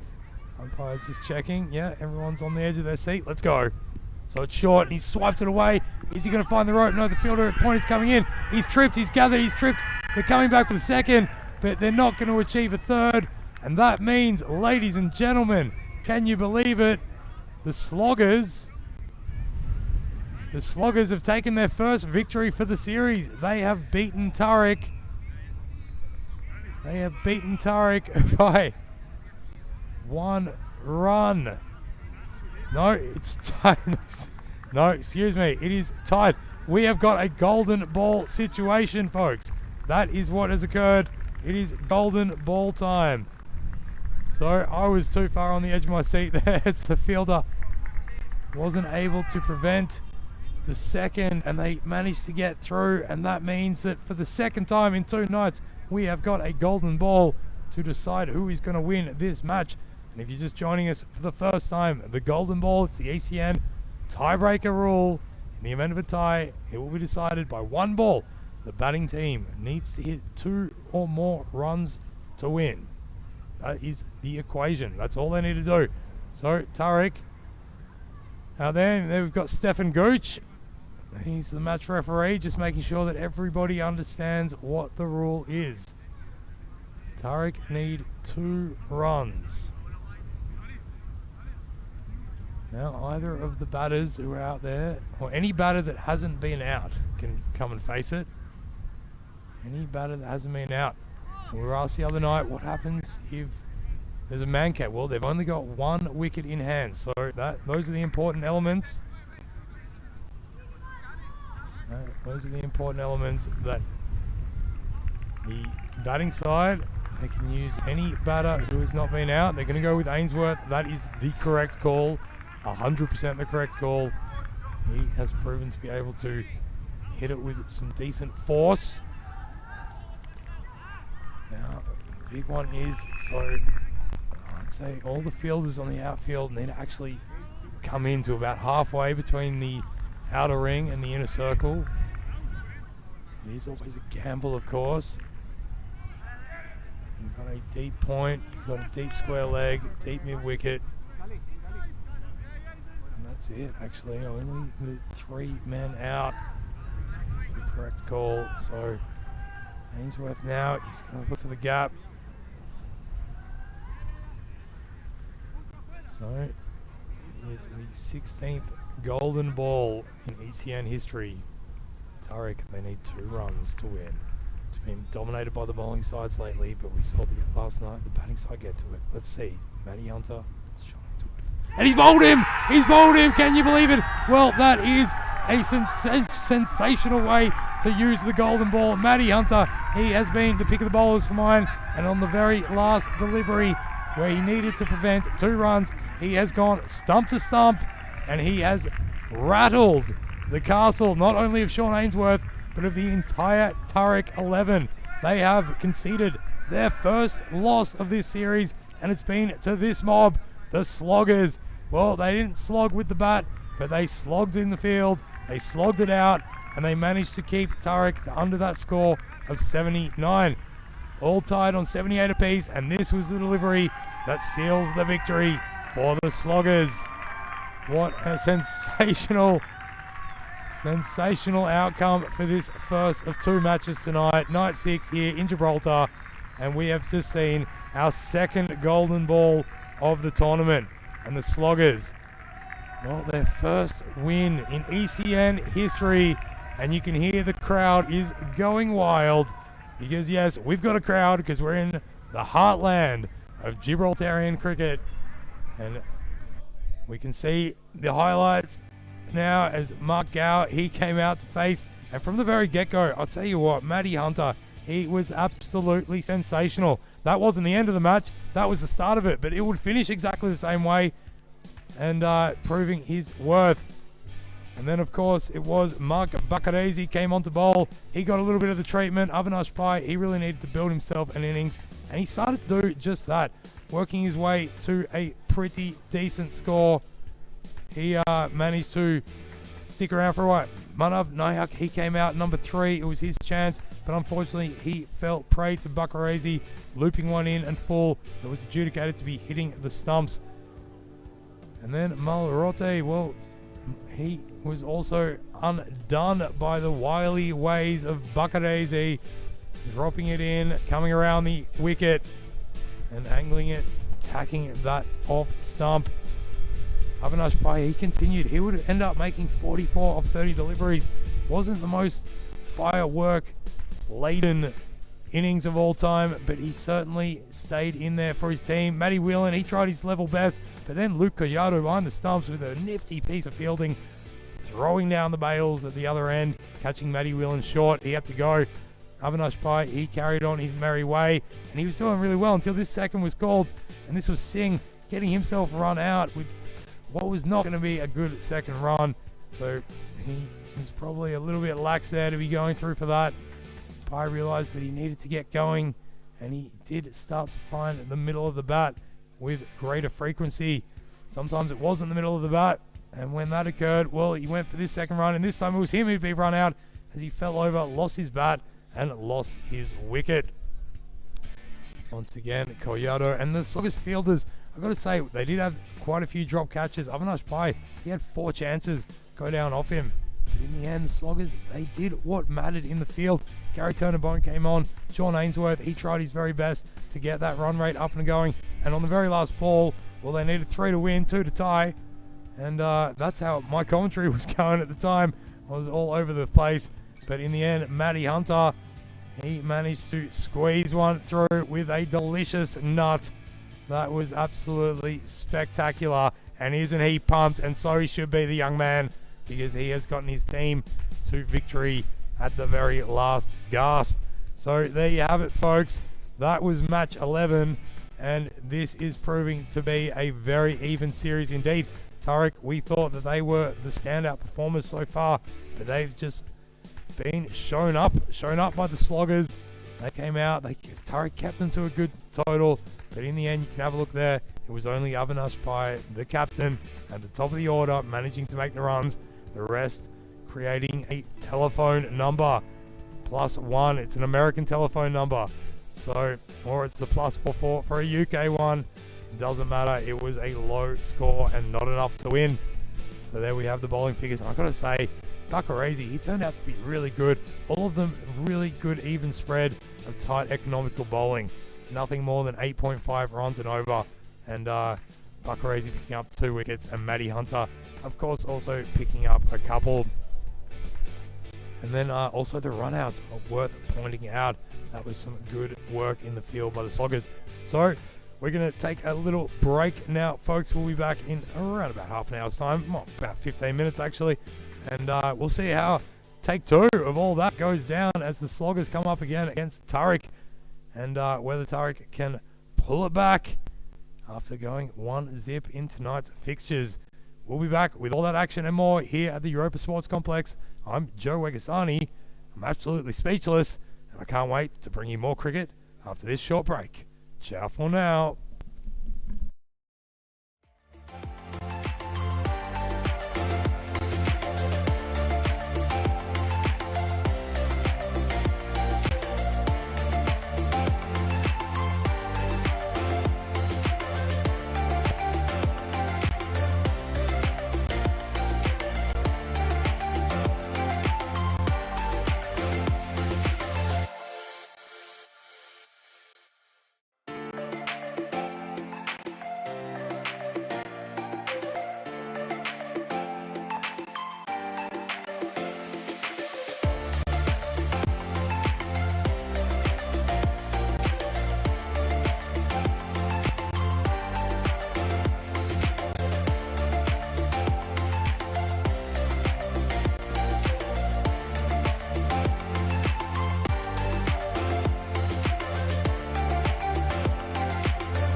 a very warm welcome back to the Europa Sports Complex here in Gibraltar for the FanCode ECN T10 series. And well, haven't we seen something pretty spectacular tonight? In the last couple of nights, actually. We just had our 26th golden ball. I think in the flurry and fluster of emotion of it all, I called it the 16th. It was the 26th. And it went the way of the Sloggers. Can you believe it? Defending 79. They managed to get Tariq, who up to that point had been undefeated. They'd won all 4 of their previous matches, but now they've conceded that 1 loss. And the Sloggers, they moved themselves up into 4th position on the standings with that win. So this will be their 4th match. It'll be super interesting to see how these teams go about it now. The Sloggers, they won the toss again here, and this time they've elected to field with the night sky upon us. The artificial lights have taken full effect, and they're going to try to count on their bowling unit doing much the same. I've got a feeling that Matty Hunter is going to open up again. He was so good at the very dying stages of that match. Avinash Pai and Mark Gow have come out again to open the batting for Tariq. Avinash will be feeling that he was building something pretty good then. 44 runs he made off 30 deliveries. But he was the only contributor from his team. He was making the bulk of their runs. So here we go. We're all ready. Umpire just checking. Does the batter, do you want to play some cricket?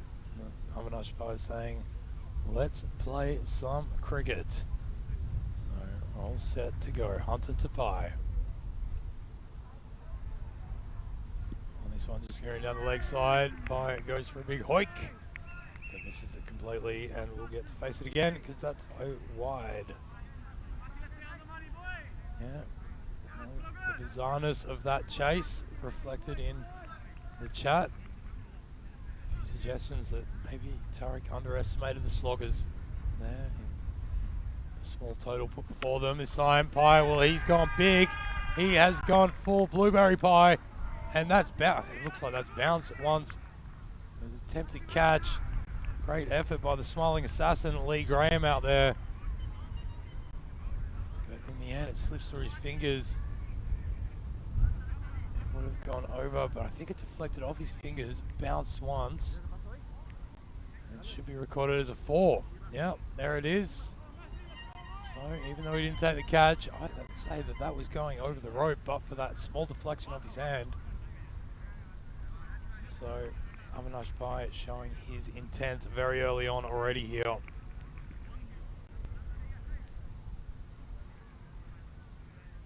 Hunter in now, and Pai drives again, this time along the carpet, out to mid-off, takes a quick single. We're just enjoying our time so much here. It's been a great night of cricket already. It is a bit lonely here in the commentary box by myself. That's alright, Vinny left, and I've already instigated mass changes. Myself up in the stadium watching the action from square on the wicket. Here we go, full of ball and driven pretty comfortably by Gowes.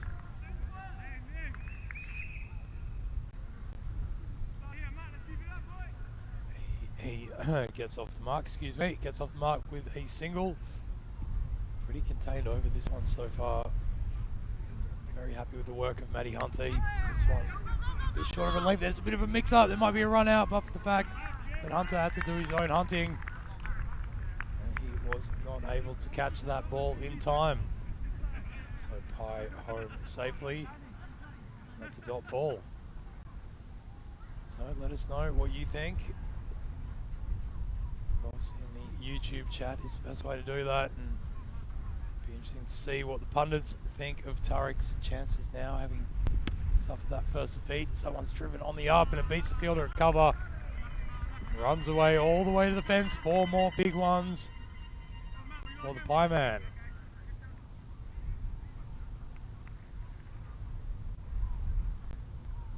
That is a nice nice looking stroke, just placing it to the right of the fielder. It's more of a kind of extra cover.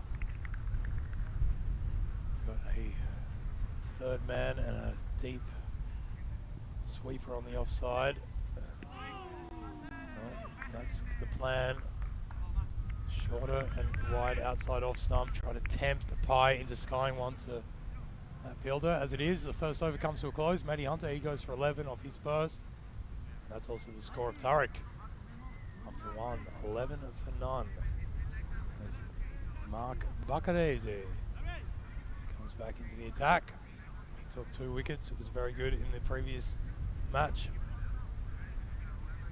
Comes around the wicket to the right-handers and really angles it. Turn it back into them.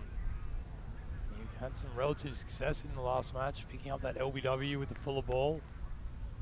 And then getting one through the gate of the batter and knocking off the bails.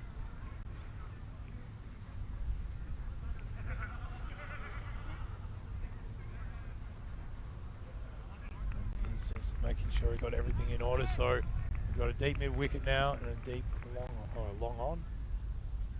As that one's once again looking for that angle. It's been slapped out there to deep mid wicket where Curran Stagno says no to the ball going over the fence.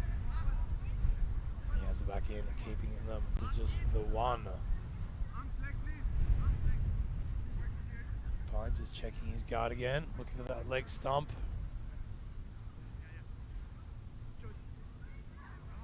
It's always tricky facing right arm offie coming around the wicket. Gets that one completely wrong, but a nice bit of work with the gloves behind the stumps by Luke Collado, who manages to nimbly get across and prevent any extras besides the wide.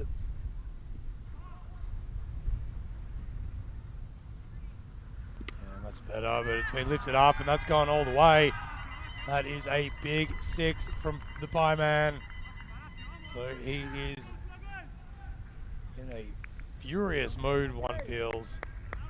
And that was right in his block hole. Barely had to move, just opened up his front foot and sent that back with interest. 6 runs interest, in fact. So again, just looking for that, and they're asking the question, but it's come off the pads, beating the keeper. And a bit of work out there in the deep. That was Christian Navas. Prevented it getting to the rope, or so we think.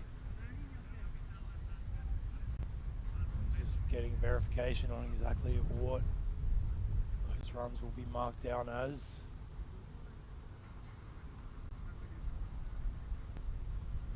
And it's going to be a 4, I feel. I think we might have just got to the rope. Buys, 4 buys, 4 leg buys, there it is. 4 leg buys, gets warm applause and few bells and whistles as well coming from the Tarek bench and also the spectators. It's great here in Gibraltar because this time of night people can come home from work, come and watch some cricket. That one's a much better line from Bacarese, and it's picking up the stumps from Collado. I don't know if Pie made that home. We might have a quick look at it again. The fact that Bacarese gets through his overs so quickly, it's also another thing I like about him. Doesn't muck around. So again, this one's been chipped up. Fielder there at long on is not going to get to it on the full. Gets a 1 hand 1 bounce, so that would have been out in the backyard, but as it is here, it's just 1 more run to Gau's. Trying to get a reader on where Gau's last name, it sounds a bit like the Dutch Gau's. I'm going to try and have a chat with him as the series goes on. Find out where that name comes from. Here's Bacarese to Pie, and that's been driven beautifully through the covers. Fairly fine as well. And just showing his absolute class here. Watches it closely. Once again, waits on the ball, and that's what you've got to do on these decks. It's a bit like a tennis ball bounce. Just slows up as it comes through. can have a look at the standings there as the second over comes to a close. So Tarek's still on top, but that loss certainly would have given heart to the rest of the teams in the competition. 29 for none it is after 2 overs. And it's going to be Gonzalez of the Ryan type to take the ball. He's always got this job of trying to get through these 3rd and 5th over. So he loops that one up and it's been swept away by Gals. Backward of square. So 1 more runs in total. Yeah, it's just a chance that Tarek maybe took that last game a little bit lightly. There seems to be an added intensity to their demeanour at the moment. As Pye comes down, he hits that as straight as you like. 1 bounce over the rope. And that is a fantastic piece of cricketing action. Coming down, eyes on the ball, and just went whack. So Pye is continuing where he left off. He'll try not to get himself run out on this occasion. Wasn't really his fault, he just lost his footing, but he'll be happy to have accumulated more than 50 runs, and this time he slaps it straight pull back down the ground for 1 more. So the 3 outside the ring it's kind of a deep mid wicket, almost square leg, and a long on, and now the mid off has come in, and this one he's pulled right to that man who is Stagno. That's what he's there for. If that pull shot goes alright, then he'll be in the right catching position for Pye, who picks up 1 more and moves to 25.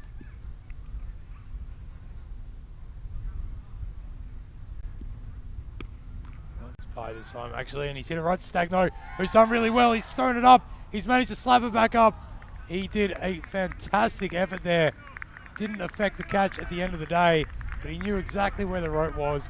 His momentum was going back. As he took it, he threw it back up, stepped over the fence, jumped up in the air, and then he conceded that it wasn't going to be caught, throws it up, wanders over, jumps up and volleyballs it back in, spikes it back in, picks up some points for his volleyball team, but does not pick up the wicket, and it is just 1 more run. So that is a fantastic result for the Sloggers. Even Avinash Pye giving him a friendly bit of applause from the wicket. That one, well, that's a beamer, and that has been picked up and sent back. Well, that's going all the way into the stadium. So Gals, he does not want to miss out. He missed out in the last match.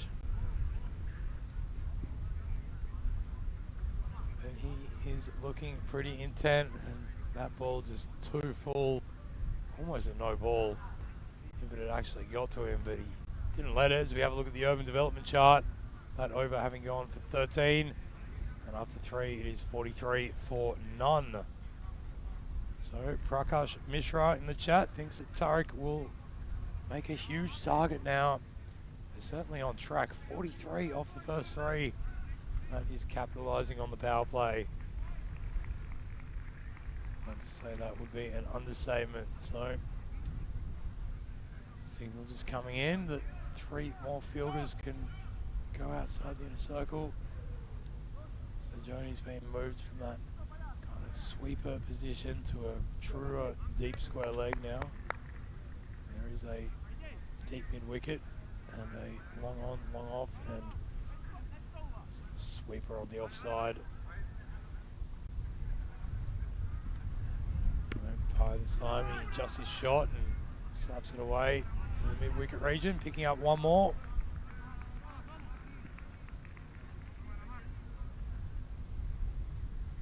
Bucket easy. Yeah, he's went for 15 in his first, but he's always threatening the stumps, just like with that one. Angles it in and does his own work in the field, and almost hits the stumps on the full as well with the return throw on his knees. Probably a good shout there by Gals. Pai is certainly quick between the wickets. So this one's shorter and Gals gives a big hoik, and Luke Collado, he is upset with himself because he's missed it. And then Turner Bone missed it, and then took a third slogger fielder to collect it and have it back before they could get any more than the 2 runs that they achieved.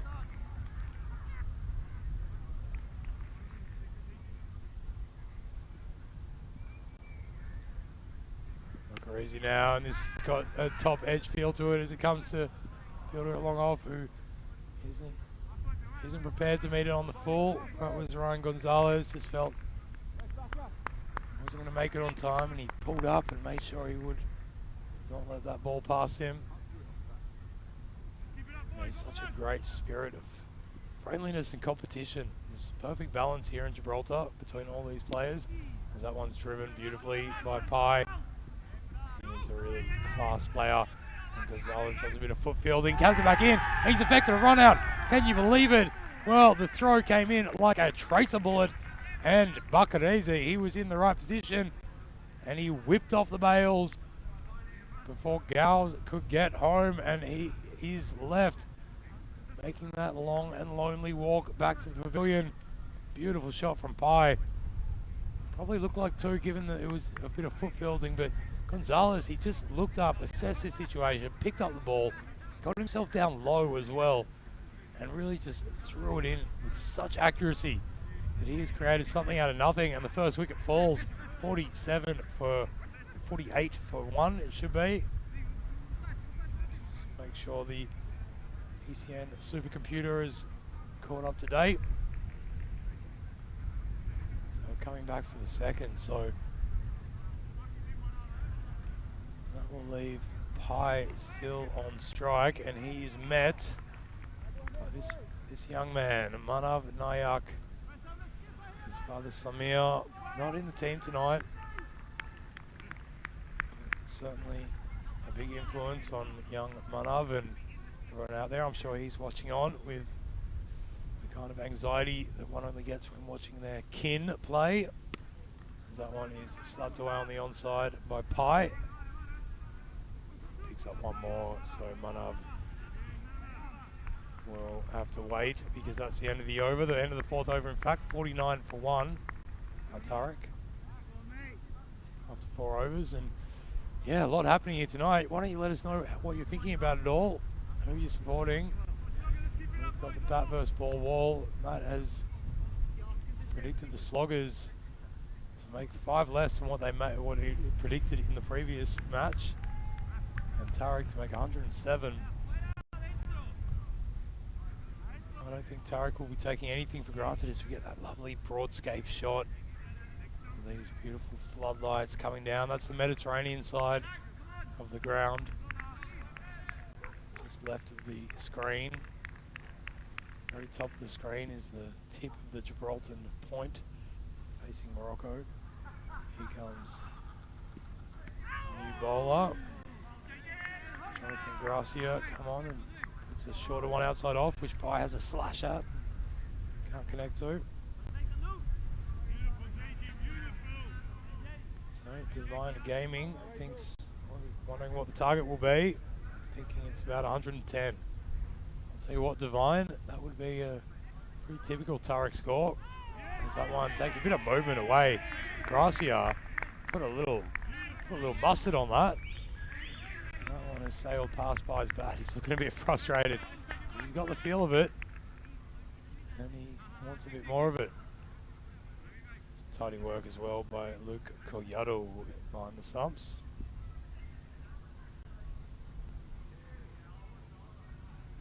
So now Gracia, that one's short and lifted up away, and 2 fielders coming in. They have a nasty collision. Yeah, that was Lee Graham, the smiling assassin, and Christian Navas, both trying to get the ball, and I'm glad both of them popped up because to me that looked like knee in face kind of action, and did pretty well in the end to prevent the ball going over the rope, as we just Just getting confirmation that that was the case.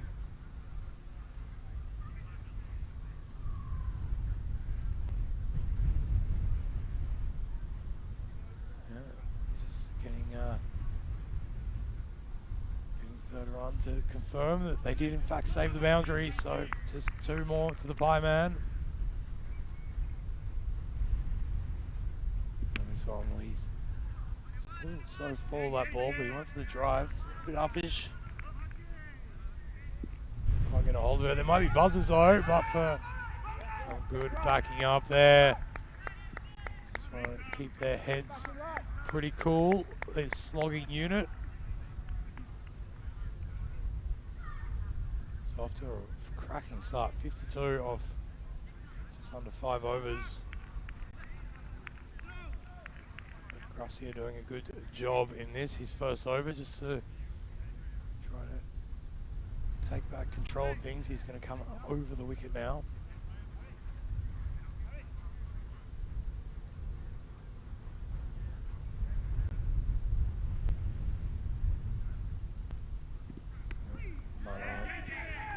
Manav just, well, he doesn't have a maker's sticker on his bat, but if he did, Gracia would have got full sight of it, because that was a straight bat. Like the Straits of Gibraltar, it was the straight bats of Gibraltar, that one. Manav playing with great technical proficiency. This time he goes for the cut shot, it's uppish, but it beats the man at backward point and runs all the way to the rope. 4 runs to young Manav. He's off the mark, and that would have felt good. Really good footwork. Just put his back foot back, but that front foot didn't lift up. Just stay planted, and that brings Grassie's over to a close. He goes for 7 off his, and after 5 overs, halfway through the innings, Tarek at 56 for 1. Doing far better than in their previous outing.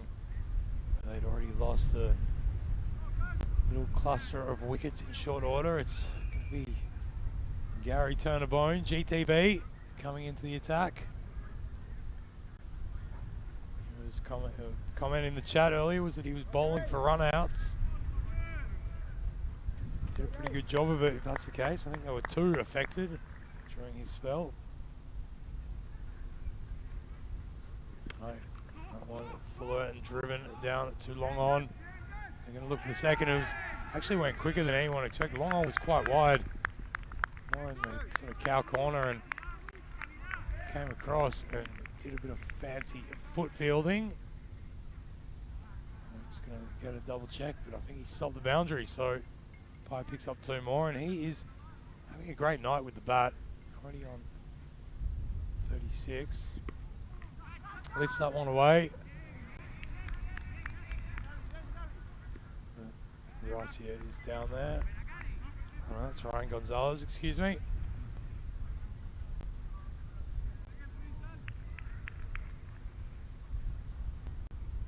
So Turner-Bone puts it in short, and that's well played by Manav, but it's not going to get more than 1. Didn't make full connection, but he got into good shape, nice and early. Nice and still as he swiveled around.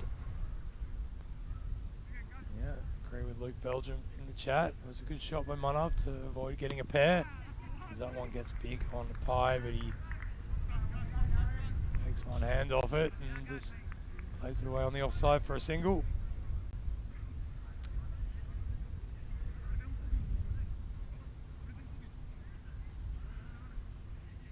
Continuing a long tradition of Gibraltarian cricket here. As Turner-Bone comes in, short again, and that's played with a nice little wristy paddle pull shot action. And again, plenty of protection on the leg side.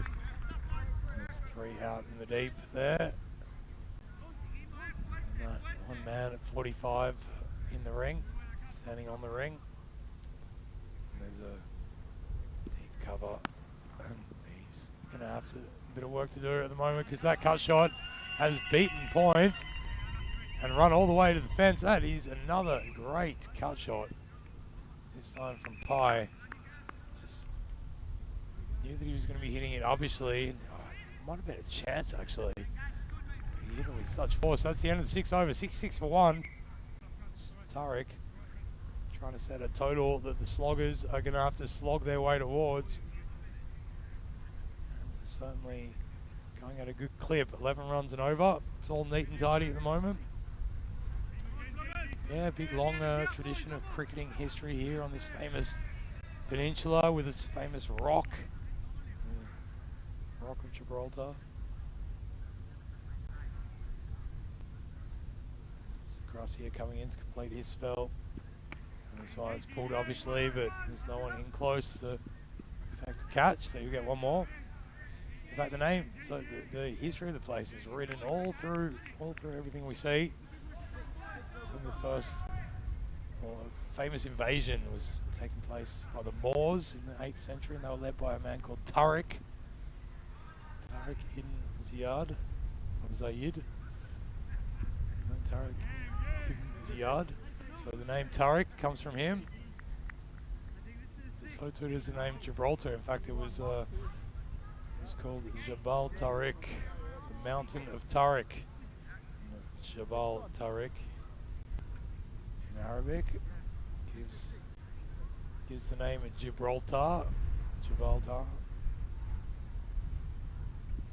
And as that one is called wide from Gracia.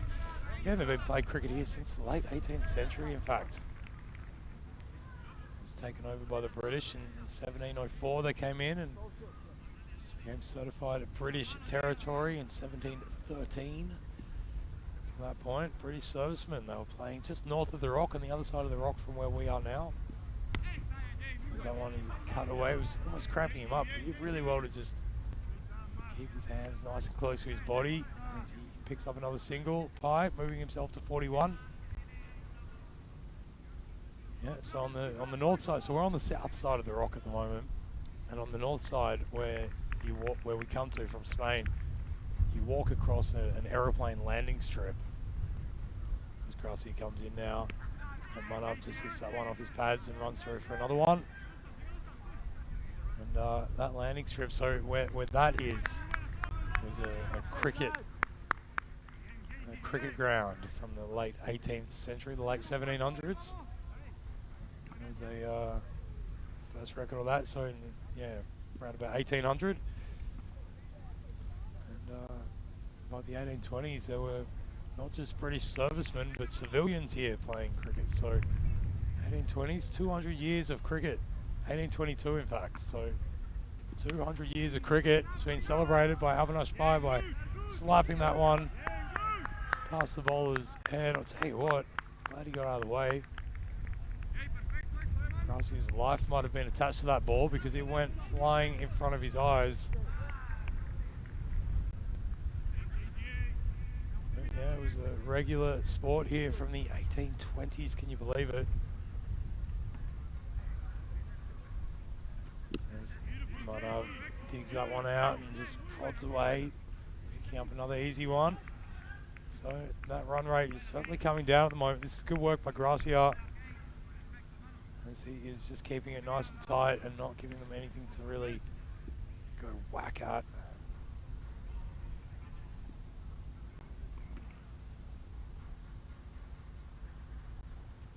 And short outside off, and Pai used those powerful wrists to beat the fielder at point, find the rope, pick up 4 more runs, and move himself ever closer to a 50. He moves to 46. Now, 2 better than his previous outing, and that is the end of the 7th over. So Gracia, he's gone for number 18 off 2, and the score is 77 for 1, going at a neat and tidy clip of 11 runs and over. Coming Monday, folks, it all begins up there in Malaga, Spain, ECL 22. That is the famous championship. We've been waiting for 2 years for this to be able to take place again, and we've got Group A starting on Monday, day 1, the round robin. Tunbridge Wells taking on Sparnholme first of all. Back to live action now, as that was a dodler going down the leg side from GTB, Gary Turnabone. So make sure you tune in from Monday, folks. You can catch not 4, not 5, not 6, but 7 matches of ECN cricket a day. At least for the first couple of days, because we'll still be finishing here. That's a wide outside off stump. We're having 5 matches a day over there in Malaga. That'll be brought to you by Mr. Maximo himself, Vinny Sandu, along with Rico Full, of course. We very much missed Rico here in Gibraltar, and Corey Rutgers will be joining them as well as all the ECN team. As Pai wanders down the pitch and slaps this over GTB's head, picking up one more run.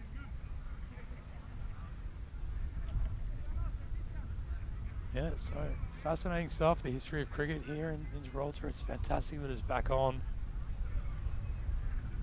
And almost a sensational catch by Luke Collado.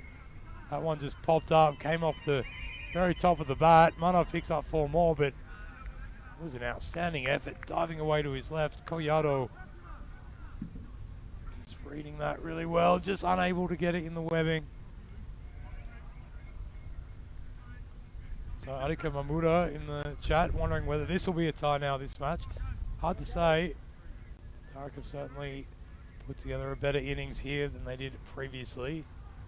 Manav playing his part in that as he sweeps that one around behind square, but only as far as the fielder out there. Yeah, so back to our history lesson. 1883, the Gibraltar Cricket Club was founded. It's the very first cricket club here, and these teams taking part in this. As Manav plays a beautiful pull shot to a shorter ball. It's not going to get full value. It looks really good. It was Pai. In fact, he's come back for a second. They might be mixed up, but they've gone to the wrong end. Oh, well, I'll tell you what. It was a game of hoop links first between Christian Navas and Avinash Pai. And Navas decided to throw to the keeper's end, and Pai had set off. But luckily for him, it was retrievable. Manav plays that really well, just rocking onto his toes. That is a beautiful shot by the young man. Just stand straight and let it glance off your bat. Pure timing, no massive amount of force. Beautiful late cut shot all the way to the rope for 4. Well done, Manav. And that's the end of the 8th over. 90 for 1 is the score. Turner Bone finishing his spell with none for 22. We can have a look at the, well, it looks a bit like the Rock of Gibraltar at the moment. That one going up. They did have that little lull in the middle overs. And Gracia managed to put a little bit of a clamp on it. It's going to be up to this man now, Ryan Gonzalez. He gets the honours of trying to do something about this recalcitrant Turek captain. He dances down the pitch, and it was well played in the end, and well fielded, well bowled, good cricket. Yeah, Gonzalez chucked that up, and it goes high, but it comes down really quickly, and Pai realised he wasn't going to get a big slog at it, and to avoid being stumped, he adjusted his shot and just played the ball in front of him.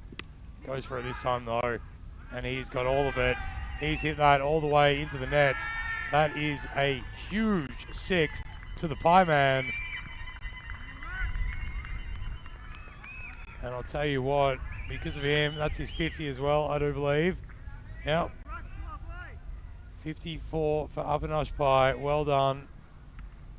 He'll be very happy with that. He hasn't got going yet until tonight, but he certainly turned it on this evening. Night 6 FanCode T10 series here in Gibraltar. Made 40 in his first outings, and now he's there on 55 and not out. He's been joined superbly by Manav Nayak. He's on 18. Big loopy wrist spinner from Gonzalez.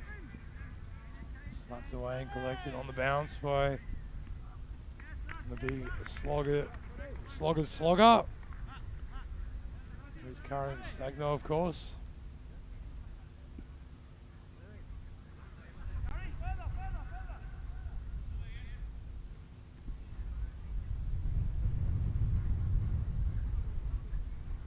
By just getting a little bit of verification. Making sure that everybody still wants to play some cricket. They sure do. Let's go. That one's short, and he's going to deposit that. I tell you what, cannot bowl that to Avinash Pai, because that was a pie, and he absolutely ate it up. Just read the length, had plenty of time, open himself up, and find the rope with ease. In fact, didn't just find the rope, he well and truly passed it. So 50 partnership as well up for these two. Pai moves to 61. I'll have to check, but that might be the highest score that we've had in his ACS, as he very intelligently doesn't whack Luke Cojado in the belly. But lets that one go and picks up a wide for his team. Another sundry. There's that big loopy one that Pai will happily just do a bit of a hip scop and a trap there. Coming back for a second, might be a run out, but Cojado just couldn't collect it. So they're going to get a third. So that is 3 more runs to young Manav.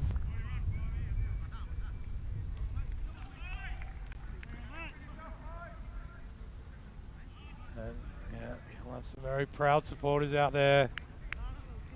No doubt. No doubt that his father, Samir, is watching keenly. Not taking part tonight, but has been, yeah, like I said, probably the player of the tournament so far. And good, Luke Belgium in the chat, he's all over this all the time. Not only a very good 50 partnership, but Pai has now scored 108 runs tonight. Tell you what, shame he was run out in that previous one. I got a feeling he would have gone a bit further, but that is a very good night's work for the Pai man.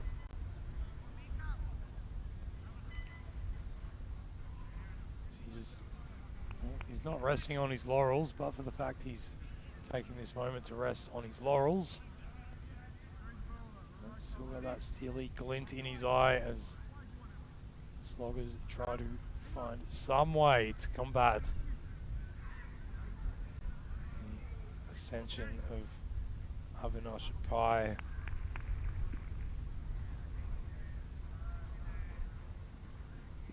Oh, he's just gone bang!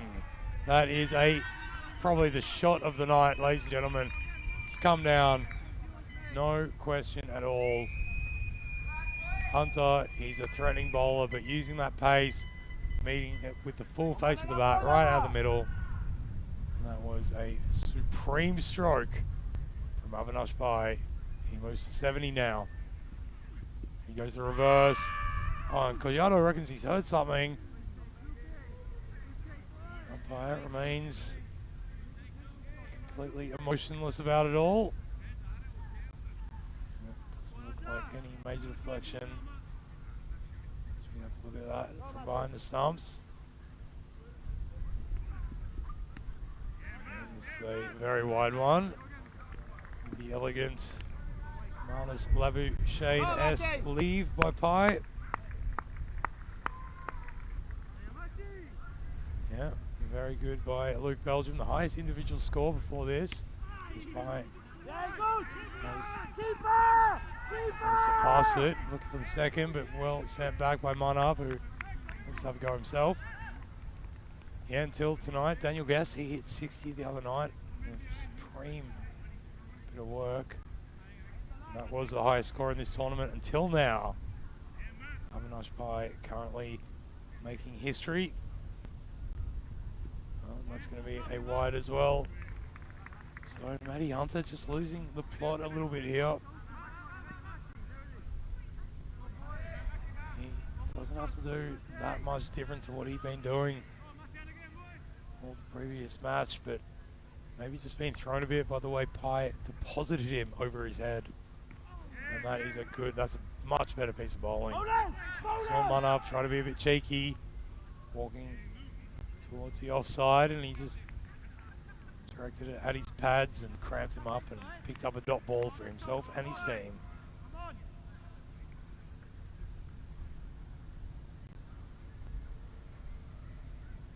So 2 balls left in this. innings.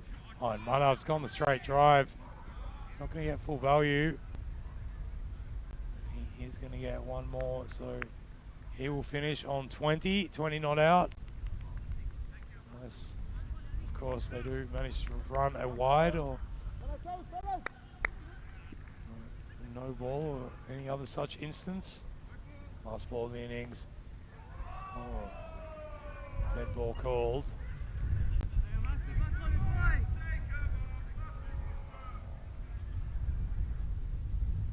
So Matty Hunter will get a chance to do it again. No doubt Pike is looking for the maximum. They've already made a really good total here, and he's whipped that off the pads, and he's going to find 4 runs. One bounce over the rope.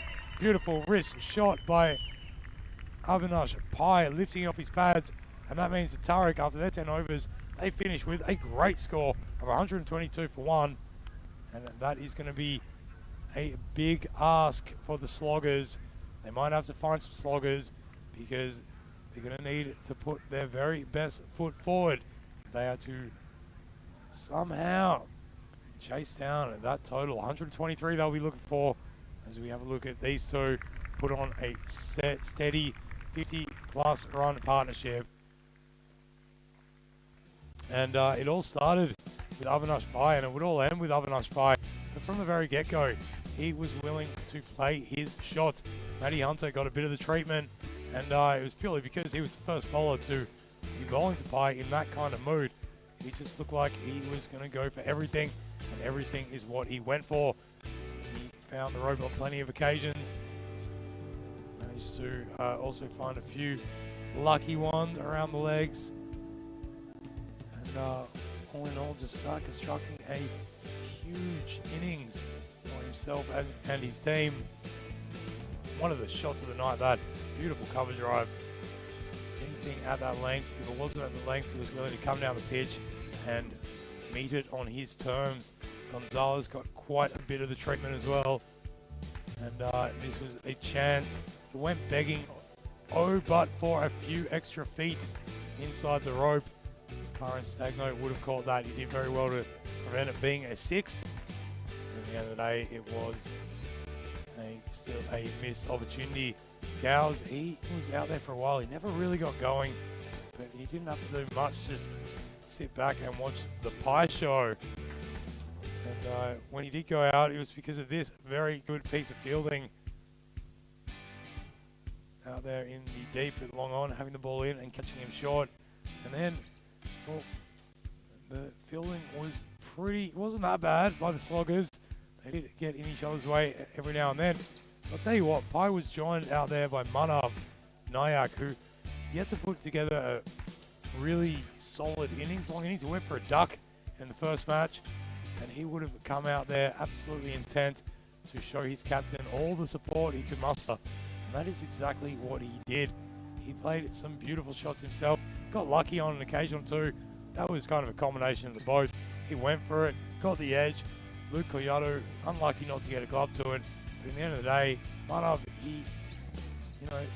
fortune favours the bold, and that's what he came out and displayed as he started building a nice partnership with the Pie Man, who just kept going and going and going.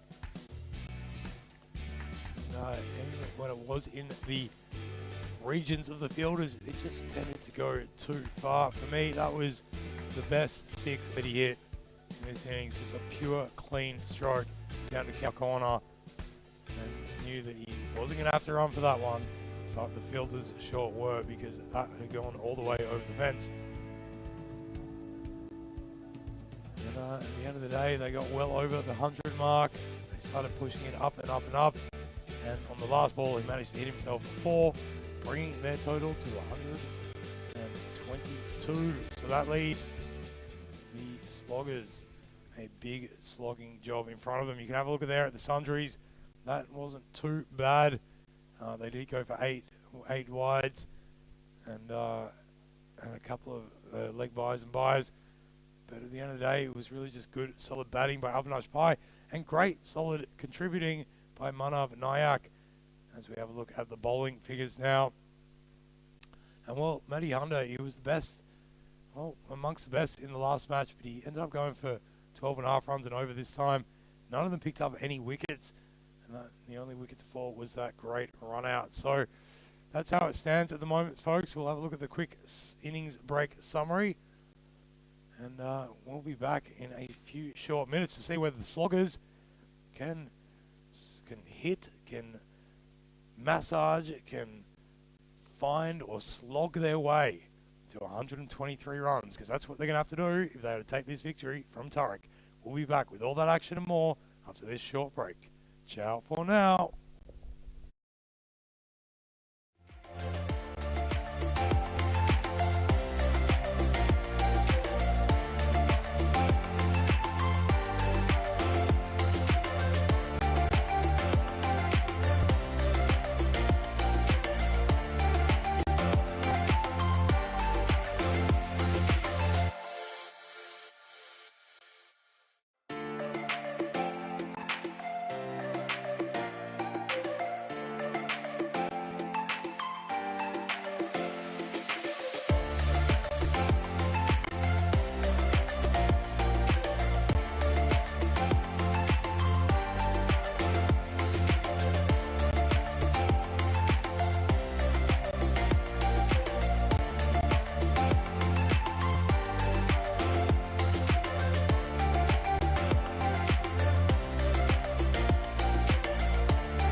Very warm welcome back to the Europa Sports Stadium here in Gibraltar.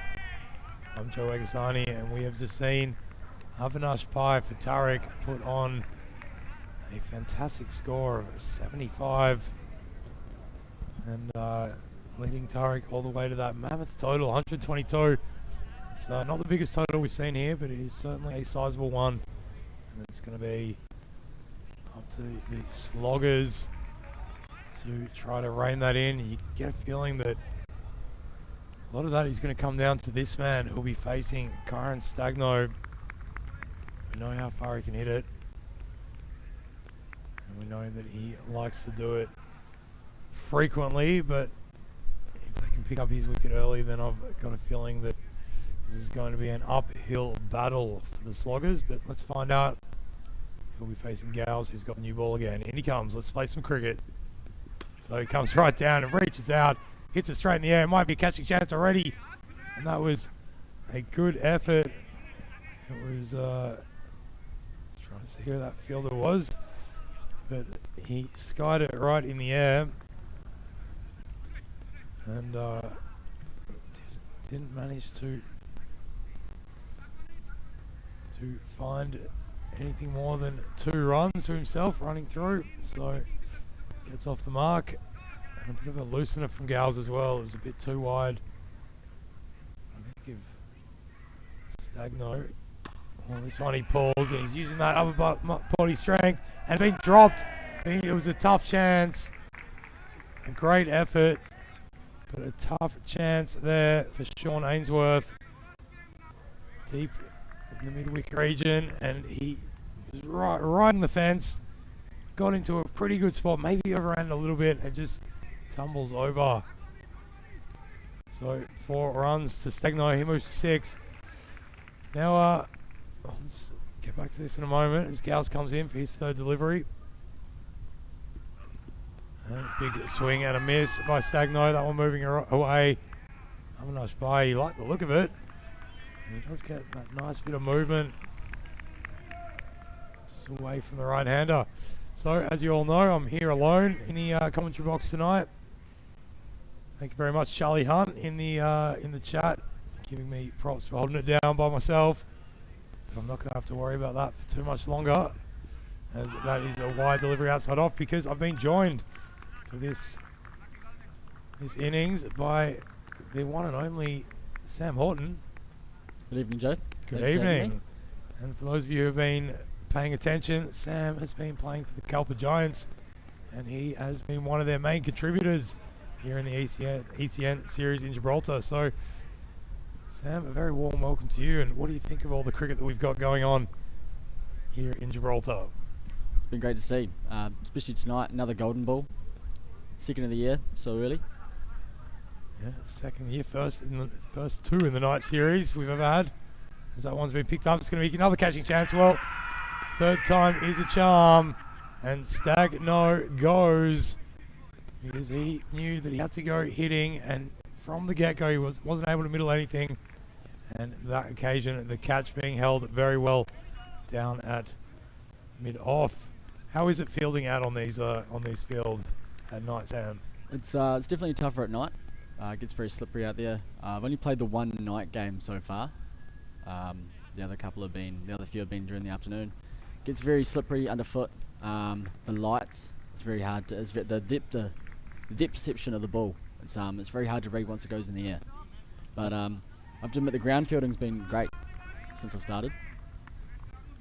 Yeah, absolutely. So when it's coming across the ground, it's very sort of sure and easy to keep your feet and know where the ball's travelling. Yeah, smooth, no bumps in the ground. It's perfect.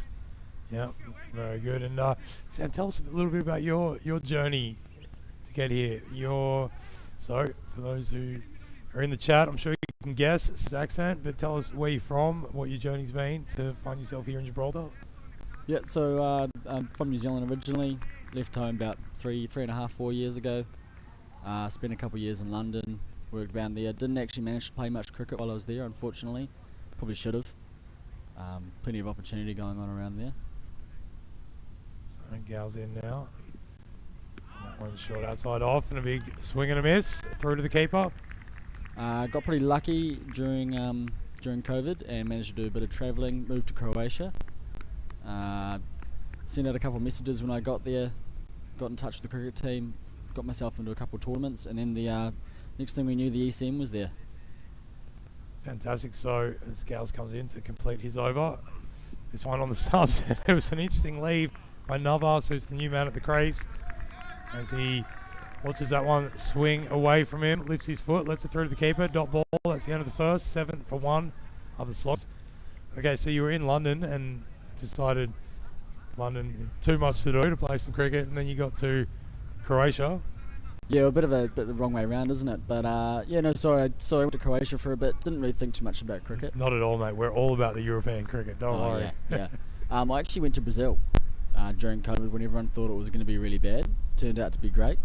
Got in touch with the local Rio de Janeiro team. Played a game for them. I think I got out for 2. Okay. But I think I got 4 for 5 or something with my 3 overs. So that's, take that. Yeah, not too bad. Contributing with all the facets. How is it playing cricket in Brazil? So they play on a polo ground, a horse polo ground, and you have to go physically roll out the pitch. Okay, it's Ainsworth now. In, beautiful cover drive. Beats the fielder and finds the fence. That is one of the shots of the night. Bacarese, he has hit a beautiful 4 there to get himself going. Not a bad way to get off the mark there. Yeah, very nice.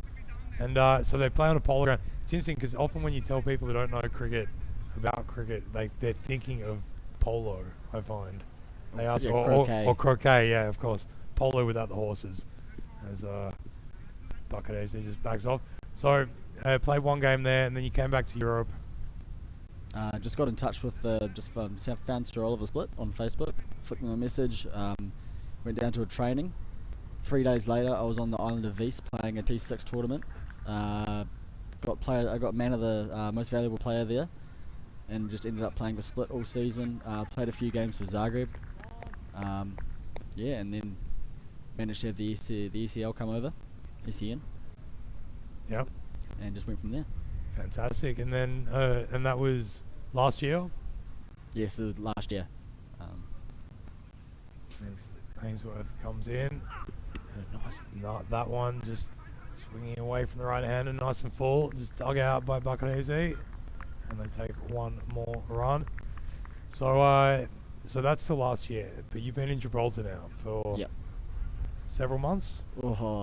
Several days. Several days? No, so I was the season was coming to the end, so I decided just to go to the warmest place I could find in Europe, but worried about leaving the borders of Europe at the moment without a European passport. Yeah.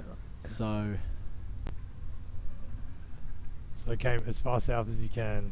Ainsworth in now, and that one punched back over his head, and Manav, who's in a good spot to catch it, but he just was going too hard, too fast, through his hands, all the way to the rope. 4 more runs. Navas off the mark. Yeah, it's I know that feeling very well, Sam, when it gets cold here in Europe. I think those of us from the south, we become like birds, and we just try to go as far south to where it's warmest. So Gibraltar seems a good spot for that. Same Ainsworth again, and that one flat batted back down pitch, does his own work. Nothing worse than the sun setting at 3:30 in the afternoon. That's what I found. So just to get a bit of colour back in my skin, I came down to the south of Spain, travelled around for a bit, reached out to the Costa del Sol Cricket Club, got in touch with Jay. Yeah, big hello to all the Costa del Sol crew tuning in, and that one's tried to be paddled around the corner, but to no great effect. Dot ball. Yeah, got in touch with them. I thought I'd better get a game under my belt, but I went down and was on the scorebook for half the game. Met a few of the boys, and they got me in touch. They got me in touch with some of the guys here, and I got actually in touch with 3 players from 3 different teams. Okay. Ainsworth comes in, and that one's driven on the onside down to Manav there, mid on. And so you came down and got in touch with 3 teams, and you end up with the Giants. Yep. No regrets there. Yeah. Very happy with where I've ended up. So that's the end of the second over. 17 for 1 is the score. Ainsworth finishes with 10 off his first over. And it's going to be this man, Botta. He was the birthday boy yesterday. Samarth Botta. Didn't get a chance to bowl in the second match, but he's going to get a chance now. I believe it's Botta.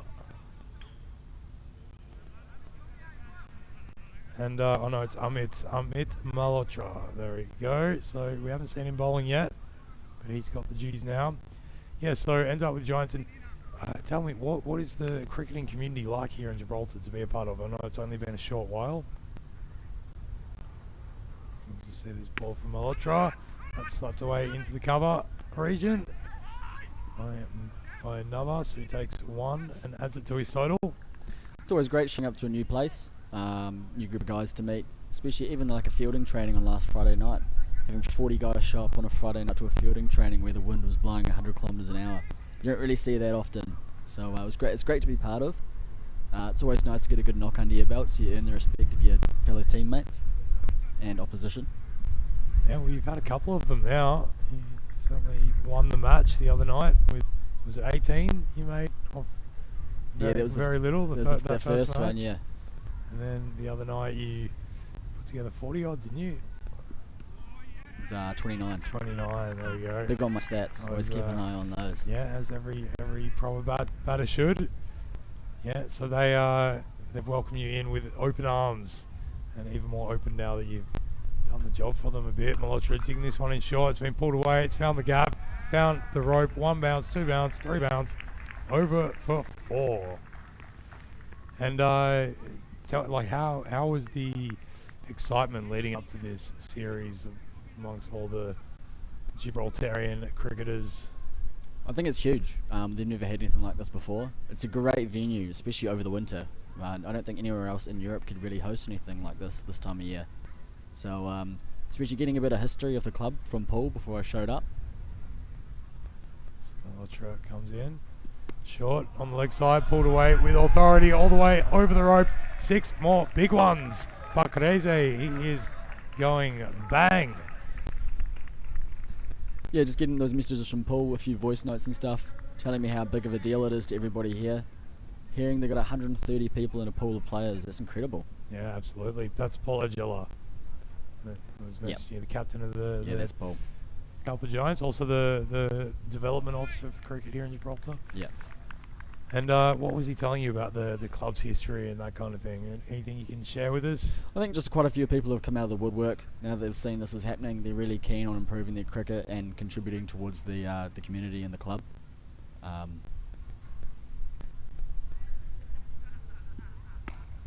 Lovely little pause by you, Sam. He's showing some early proficiency in the commentary box. With your timing, that one short and pulled down the mid wicket for a single. I think the facilities here are shared by quite a few sporting teams.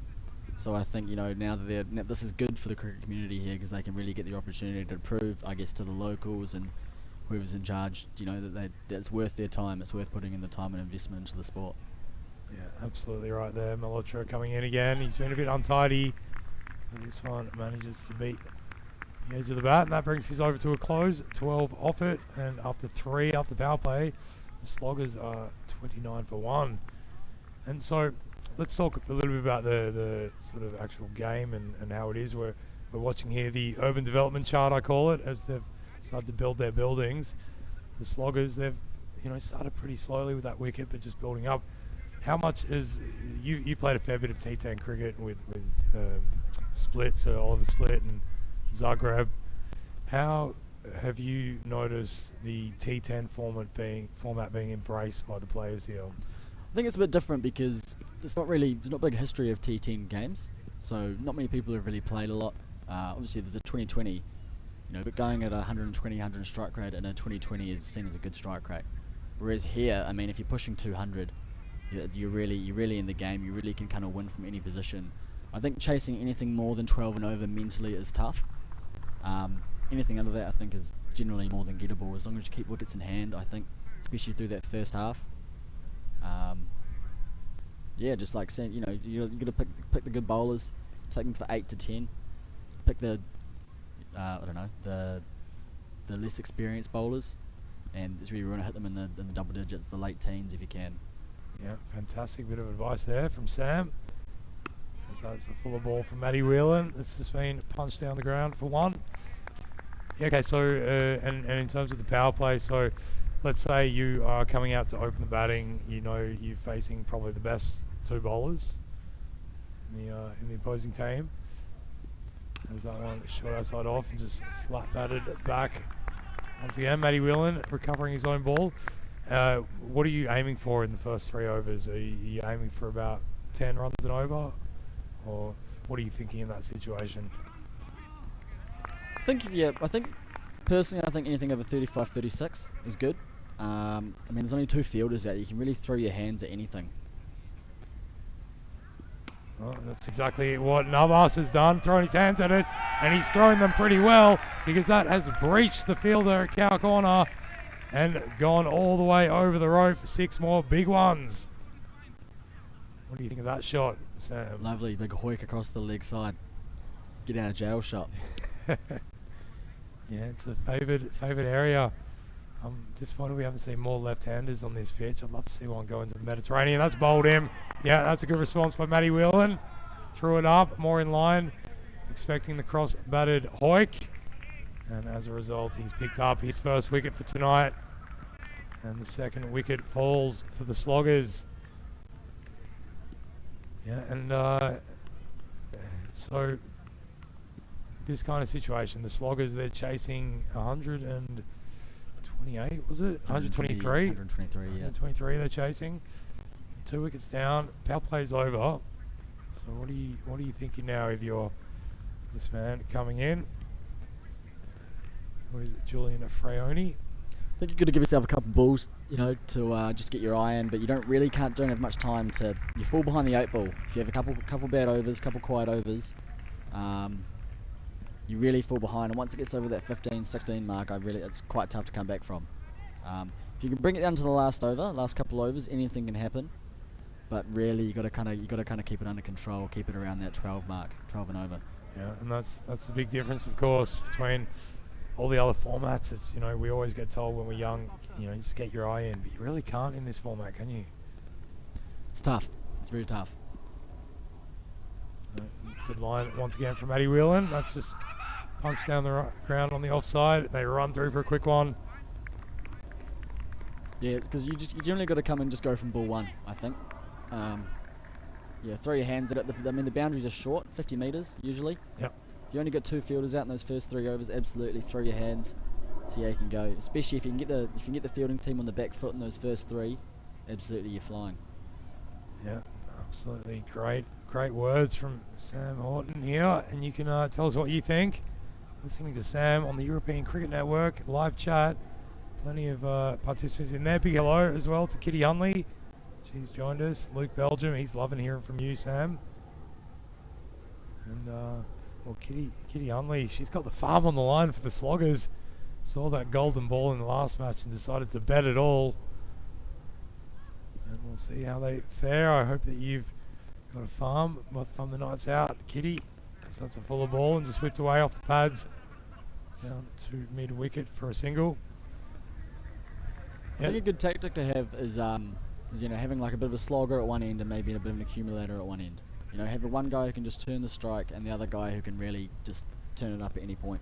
So that's kind of like a similar approach to what you see in a lot of cricket, where you'll have an anchor and then someone pushing it forward. But he's saying in T10 you have to notch both of those up, so it's a slogger, a real hitter, yeah, and someone who can just not block balls, not leave balls, but actually just turn it around. Bet on ball every ball, I think. Yeah, okay, that's a great little line there for all the kids. That one's been lifted up on the offside, but there's no one there to take the catch, and so they get one more. And so you told us a little bit about fielding on this pitch. How has it been batting out there? You seem to have enjoyed it. It's been great, actually. There's Malhotra. Well, that's an interesting, pretty good ball in the end from Malhotra. He's really, so I've noticed there's quite a bit of bounce. It's a very tennis bally bounce. Yeah. Definitely slows a bit as it hits the pitch. And that means you have to, as Malhotra comes in, and that one, well, he waited on that and he's slapped it back down the field. 4 runs at 1 bounce over the rope. And that is Freoni saying, I am coming to this party with you, Buccarese. Let's get a wiggle on. And so, yeah, with that tennis ball bounce, we see he seemed to wait on it quite a bit. Yeah, absolutely. I think you can. I play a lot off the back foot. Okay. As that one is splayed away, and he's going to pick up another one. Well, he might have, many people might have thought they're a bit on the back foot here, but Freoni, he is not going to die wondering, because he has found the middle on a couple of occasions now and looking very threatening. Yeah, it's getting a lot of bounce, so I think generally you can kind of camp back, wait for it, see what it's going to do. It's moving around quite a bit too, but I think you've definitely got plenty of time out there. And we've noticed quite a lot of wind as well on this night, and it can come from different directions. Is that having any impact on the bowlers you've noticed? I think it would be more on the shots they play. The ball just seems to hang in the air a lot. Okay, right. And that one's just played deftly away behind point. Backward of point, and they take one more. And so with the Calpe Giants, it's been good. After that first night, 2 losses. We have a look at the batting scorecard after 5 overs. The score is 48-4-2. Yeah, the Calpe Giants, they started against Turek. Turek seems to be a very, very tough opposition, but suffered 2 losses there, and then have really bounced back. And how's the general feeling in the squad? It was tough after those first 2 losses. I think we probably let ourselves down in the field a bit more than anything. I have to say, coming back after that and winning the next 4 games, especially the games last night, it's really brought the spirit back into the team. I have to say the camaraderie between the boys at the moment is great. Group chat was kicking off last night after that win. It was great to get my phone back after the game. I bet it was. Yeah, it's all about the team in cricket. It's just the beauty of the sport. You can do great individual things, but it all matters what you do with the team. As that one's slapped down to Manav Nayak in on for a single. There's a couple of young boys in the team as well have really put their hand up. Yeah. I mean, most games we have 6 or 7 changes, and it's great that everyone can come in and play their part. So has that been a sort of squad approach as Whelan comes in to deliver the second ball of this, his second over? Has that been a squad approach from the start? Because we noticed in the first, between match 1 and 2 of the Giants, there were 9 changes. And was that kind of part of the approach to try to get a bit of cricket into everybody? So Whelan comes in, and that one's pulled away. And he's going to be stopped, though, by Amit Malhotra, who is roaming in the square leg boundary. I think it's to keep the interest level high of all the players. Mm-hmm. I'm guessing they don't all come down every week of the year to come play the indoor cricket league. There's no outdoor cricket here generally. So it's just to try and get everyone involved as much as possible. Yeah, it's really fantastic. And having met Pologelos, this one's pulled away backward of square and done pretty well. Malhotra there, as I said, roaming that fence, preventing the boundary and raising his arms in triumph as he gets a warm applause from the crowd. And speaking of the crowd, we've noticed there are spectators here every night. It's great, isn't it? What an amazing thing! It's lovely. and I assume a lot of friends and family, of course, as this one beats the bat, beats the pad, beats the keeper, and runs down to fine leg. I think it's going to be. Was that leg by, Sam? Did you catch it? Yeah, I think it was off the pad. There we go. Unfortunately, I don't know any of the fans myself, really, and they all seem to be cheering for every team but Calpe. Oh, okay, there we go. Still, the atmosphere really adds to it. So the call has gone out, folks. If you're in this region of Europe, come down and support Sam, as that one's been slapped down through extra cover. Spits over the fielder there and is collected by long off. One more run. Yeah, any fans who want to come and give Sam some warm applause and support, you're very welcome to. I'll give him an autograph for free as well. There you go. I'm hoping I might be in with a chance for one of those, as that one beats the bat outside off. Yeah, it's really, really great to see all the support as the 6th over comes to a close. So Matty Whelan, he finishes with 1 for 15. And the score is 55 for 2. You got some supporters in the chat. I'll tell you what, Sam. So Luke Belgium's got a question for you. He's one of our regulars and keeps a close eye on the minuscule details. He loves all this kind of stuff. Right. He wants to know if there was one cricketer that you would love to play a game with, who would that be? I would love. Well, growing up, my favourite player was Ricky Ponting. I always bought the big Kahuna bats, the same as him, the Kookaburra. Yeah. I think I'm actually using a Kahuna bat now. So I'd absolutely love to have him at the other end. What a I'd love just to knock a single and bring it and let him have farm the strike. Actually, what a beautiful answer, Ricky Ponting. Yeah, punter. Yeah, grew up watching. How old are you, Sam? 26. 26. So you caught a fair bit of punter's career. Yeah, I still remember his last match actually when he got caught at slip. Yeah. He's gutted that he didn't get that last century. Yeah. In Perth, I believe. And he's slapped away on the offside for another one. And the Sloggers are definitely falling well behind the rate here. So if you're looking at this, you need 68 of 24, 17 runs and over. What do you do if you're feeling so cramped down? I mean, Manav Nayak is such a good, consistent young bowler. That one he drops a bit short, but he is slated down. He's got plenty of protection out in the field. So what can a batter do in this situation? I don't know, he's a good bowler. He's got good variation as well. I mean, both batsmen are set here, really, so it's kind of do or die, isn't it? Yeah. You're not going to die wondering. Or you're going to have... Well, yeah, what's the expression? You have to die. You can't die wondering. Yeah. So... But that's also the kind of thing with T20, which is a bit different from, older, other forms of cricket, is that dot balls end up being destructive for your team, right? So if you're going to stay out there forever and just eat up balls, so say for instance, okay, Frowny's on 16, he's been hitting some boundaries, but if he faces 3 more dot balls, it's better almost to go out. So. Yeah, I'm not really sure about the retiring at any time kind of rule. It's new to me. There's that one. It's chipped up. Might be caught. Oh, the fielder coming around. Made a great effort. That was Sebastian Maynard getting in on the action. Good running. Good running indeed. 2 more runs added. Yeah, but it's one of those things that you can't just kind of use time to bat yourself out, and that must build a lot of pressure on you as a batter when you know that you have to keep it ticking over. That one slapped back at Nayav, and tell you what, Nayak, he threw a hand out to it. I'm glad it didn't make connection, because I think he would have lost his hand. It is tough as a batsman missing out on a ball that you should be putting away to the boundary, especially in this format. Just every dot ball just builds so much pressure.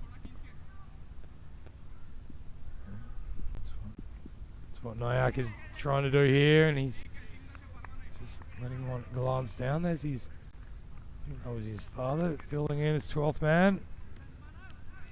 Isn't it? And it's a bit tough having your dad on the field. Yeah, yeah. To be honest, we've caught some great moments between them, because they're both fielding in very dominant positions, mid on, mid off. They've both been taking catches, and few little barbs going between the two as well, as that one is just tapped away. He just looks like such a difficult bowler to get away. So you say his variation, I think also he has great control with where he lands the ball. As absolutely. His first over comes to close, 7 off it, or 8 off it, and after 7, Sloggers, they're not slogging, they're on 63 for 2. And are there any other players? We'll have a quick look over to tomorrow night. We've got Bavaria versus the Pirates, matches 13 and 14, right here at the Europa Sports Complex in Gibraltar, 4:30 GMT, 5:30 Central European, and 10 p.m. in India. Are there any other players, Sam, that have really caught your eye in this tournament? I've got a few players in my own team. I'm going to be a bit biased here, just because I know them. I don't really know the names of everybody else playing at the moment. I just really think Lorne is a great player. He's very difficult to wicket keep too. Can't imagine batting to him. Yeah, you have taken the gloves in quite a few matches, haven't you? Yeah, not actually a wicketkeeper by trade, I'd say. It only really came about my last year in New Zealand. Okay. I just found out that no one else could, so I just kind of picked them up. My leg spin wasn't going as well as I hoped it would, so kind of got put in that position and just went from there. So will you be keeping most of the Giants matches? I think I will be keeping one of the matches on Monday night, and I'll be sitting out the next one at this point. Yep. Don't want to give too much away, but I think that's the plan. And then finals day, anything can happen. Touch wood we make it, but anything can happen that day. Yeah, anything can happen. Yes. Just don't want to get injured before the ECL. That's the word from my team. Yeah. Well, we'll have a bit of a chat about that. As it's Mark Gowers coming in to continue his spell, and it gets the first one. It's a really good ball, definitely drivable. They think they've heard something. Avinash Pai is convinced, and the umpire, after a bit of deliberation, agrees with him, and he's put the finger up, and that is the end. That is the end of, is that Navas? And that ball just full, moving away. He chased it. Yeah, big thick edge there. Pretty certain, wasn't he? Yeah. Yeah, have a nice face. He absolutely loves it. I just loves the celebration, doesn't he? I just love the absolute excitement and joy for all the players. So The crowd love it when he drops a catch too. They celebrate just as much. The crowd here. Yeah, so can you hear them on the field? Oh, absolutely. You kind of zone out though. Well, and also I don't really know if Calpe have the same support as some of the other teams. You can definitely hear the boys. Yep. You can hear them cheering every boundary, even every single. It's great. That must give you they really get behind us. Must give you a big pump up as well. How were you feeling out there when you were chasing down that total? It was looking pretty big. I think it was actually came in. I could kind of saw it from ball one. Not to sound too cocky, but I definitely was feeling good out there. Yep. Just about not losing my head, I think, and just kind of keeping my cool. Yeah, it was a masterclass, that's for sure. And talk about masterclass, he's a masterful hook shot almost. He's swiveled around on it, got it on the up, and has splayed it down behind square leg for 4 more. Nice stroke of that one. And yep. I think we knew it was a big total, but if we just kept it around 12 and over. Had good support at the other end most of the time. Yeah, it was Paul, wasn't it? It was up there at the other end with you. It was Dave. Dave. Yeah. One of the Daves, and he was good. He was good help actually. Just that last ball was unfortunate. That off the pad onto the stumps. But I mean, I couldn't have asked for much more. Bit of unfortunate keeping as well. That helped us get 4 buys. And then you had to face the golden ball. Oh, I wouldn't want it any other way. Yeah. It was great. So you were, as soon as it came down to you had to face a golden ball, you were feeling very confident about it? I was actually yelling out to Paul for him to face it. I didn't realise the rules were that you had to be not out. I think he would have made me face it anyway, but I just trying to take the heat off myself a bit. Yeah, fair enough. And wanted to get a fast runner down the other end, so I got Joe down there. Yeah, and not that we needed him in the end, but still. And then, so if anyone, this was last night. This is the Calpe Giants versus Bavaria, and yep. Ian Latin, the captain, very good player as well. He's been batting really nicely, but he gave himself the ball to bowl to you. And what were you thinking when you have you faced much of Latin? Only that evening, and he was bowling very well. It was just, I think I put him away for 1-6 in one of the last, I think the last ball of his spell, but previous to that, it was just dipping all the time. I was really struggling to face it. I definitely think it was the right call to bowl himself. Okay, yep. Well, that's good. Good to hear. And he runs in. Did you think it was a? So we always you played a straight pull shot, Quite basically. unconventional, wasn't it? Yeah, it was. Look, found the gap. It elicited a comment from Corey Ruckers, who's the Spanish national team coach and one of the ECN commentators as well up the ECL. And he insisted after that on a golden ball, you should have a fielder behind the bowler. But and behind the keeper, I think, too. Yeah, you know? It's a good call. And that's the great thing about T10, isn't it? It really invites a lot of innovation and people to rethink. So much in cricket we just do because it's tradition and it's just the way things have been done. And I really like that kind of out of left field thinking. So were you always going to hit it there, or was it just playing it to its merits? I'd love to say it was premeditated, but I can't really say that. It was just more of a, again, I kind of camped deep in my crease, kind of waiting to see what he was doing. He came around the wicket, so I didn't really know, and he was going to try to crap me up for room. So I just felt if I hung back as long as possible, I would be able to edge it out somewhere. And at the end of the day, the fielding team know you're going for 2. Yep. So they've got plenty of time. If it goes to one of them, they've got plenty of time. But yeah, just came off the bat right on the day, didn't it? Beautiful. Another day it could have gone completely the other way. Yeah. But I saw them celebrating after they got the wicket, and I just I don't want them to do that again. I want that to be me. So yeah. That's great good. Feeling. So visualize it, and man, it came to fruition. Was that the first golden ball that you've been involved in? Yeah, it's the first one I've seen. Yeah. Had plenty of messages calling me the Iceman. Yeah, All from back home, UK, everywhere. Yeah, great. That's what Vinny was calling you, for sure. Yeah, well, that was my first Golden Ball experience, Sam, and I'll never forget it.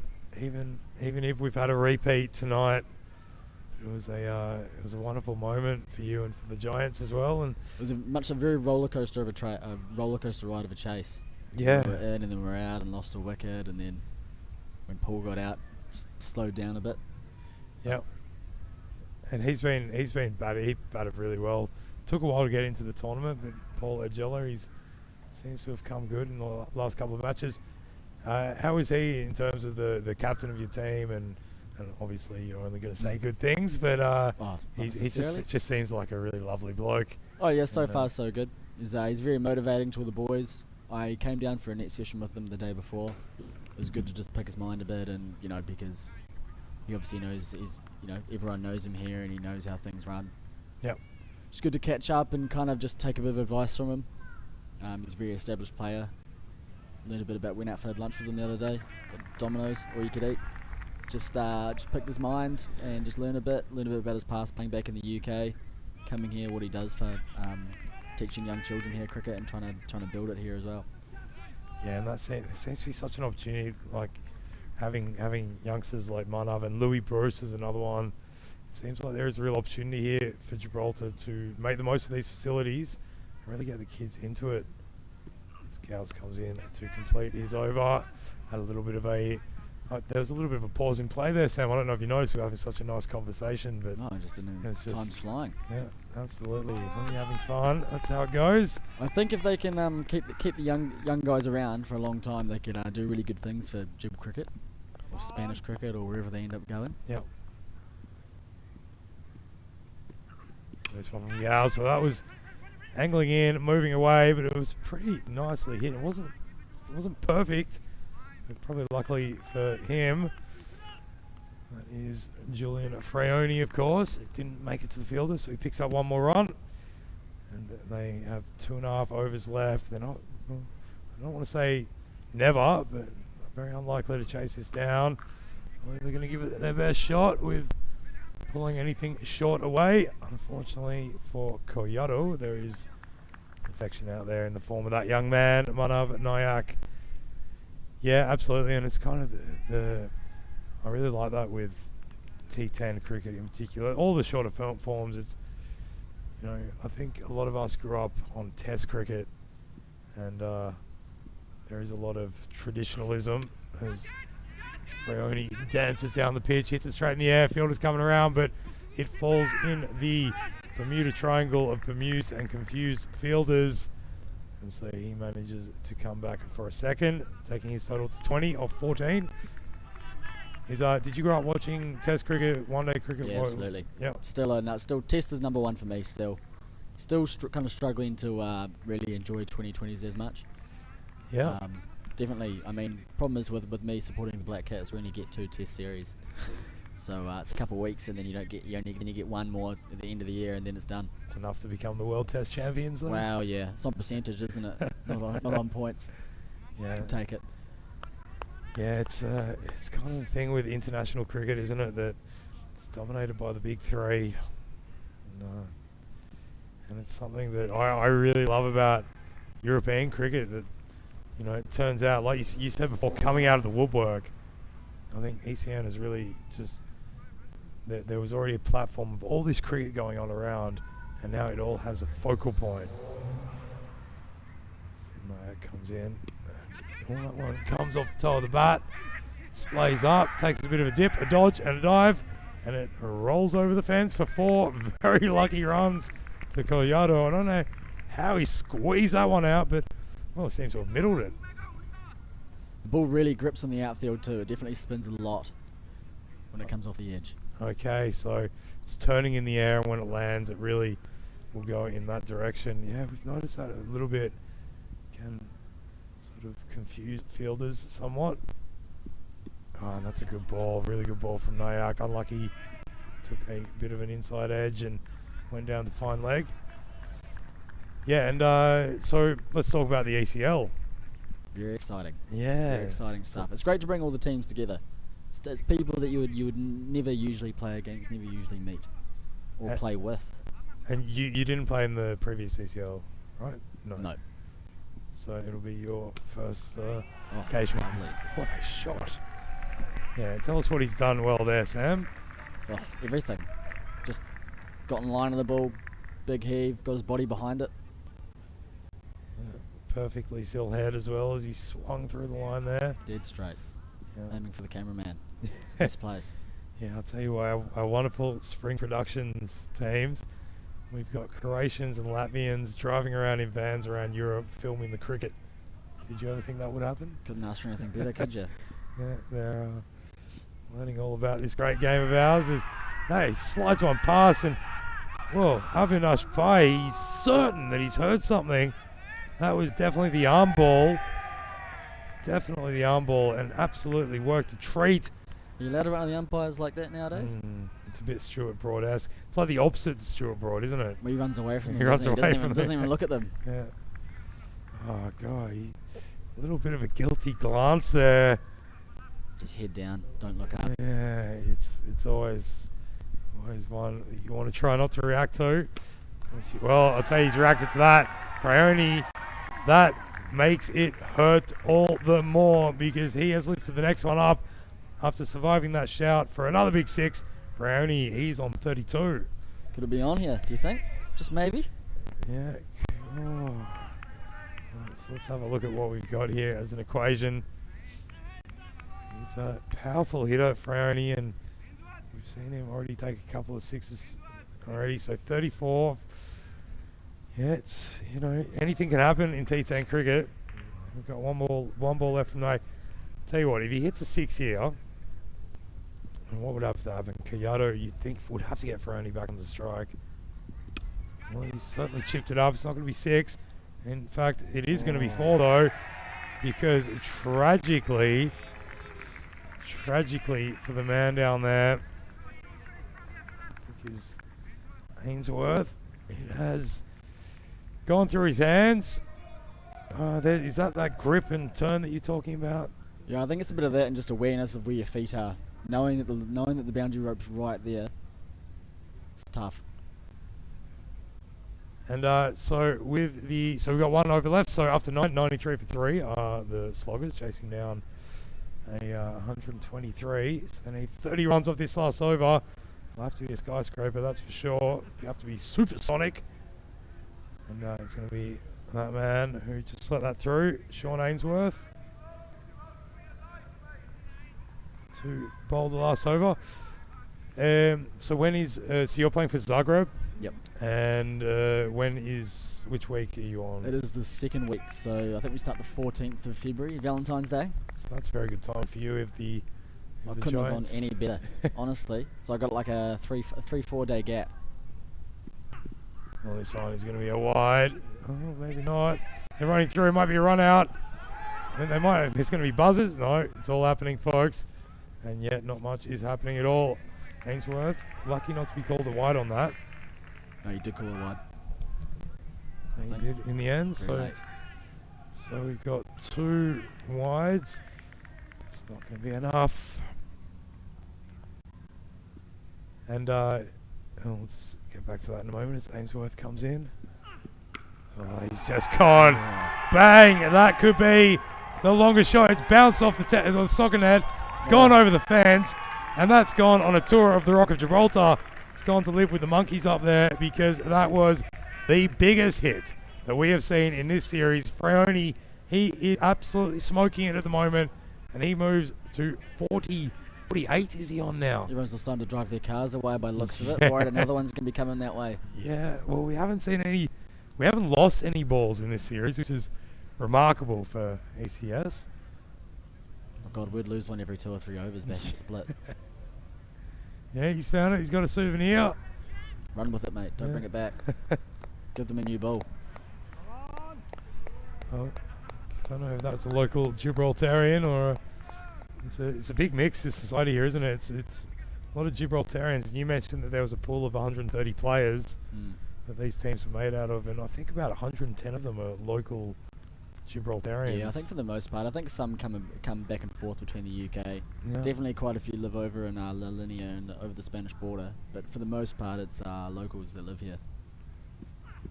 Well, that one, he's gone for it again. It's top edge though. and it has not found the waiting hands.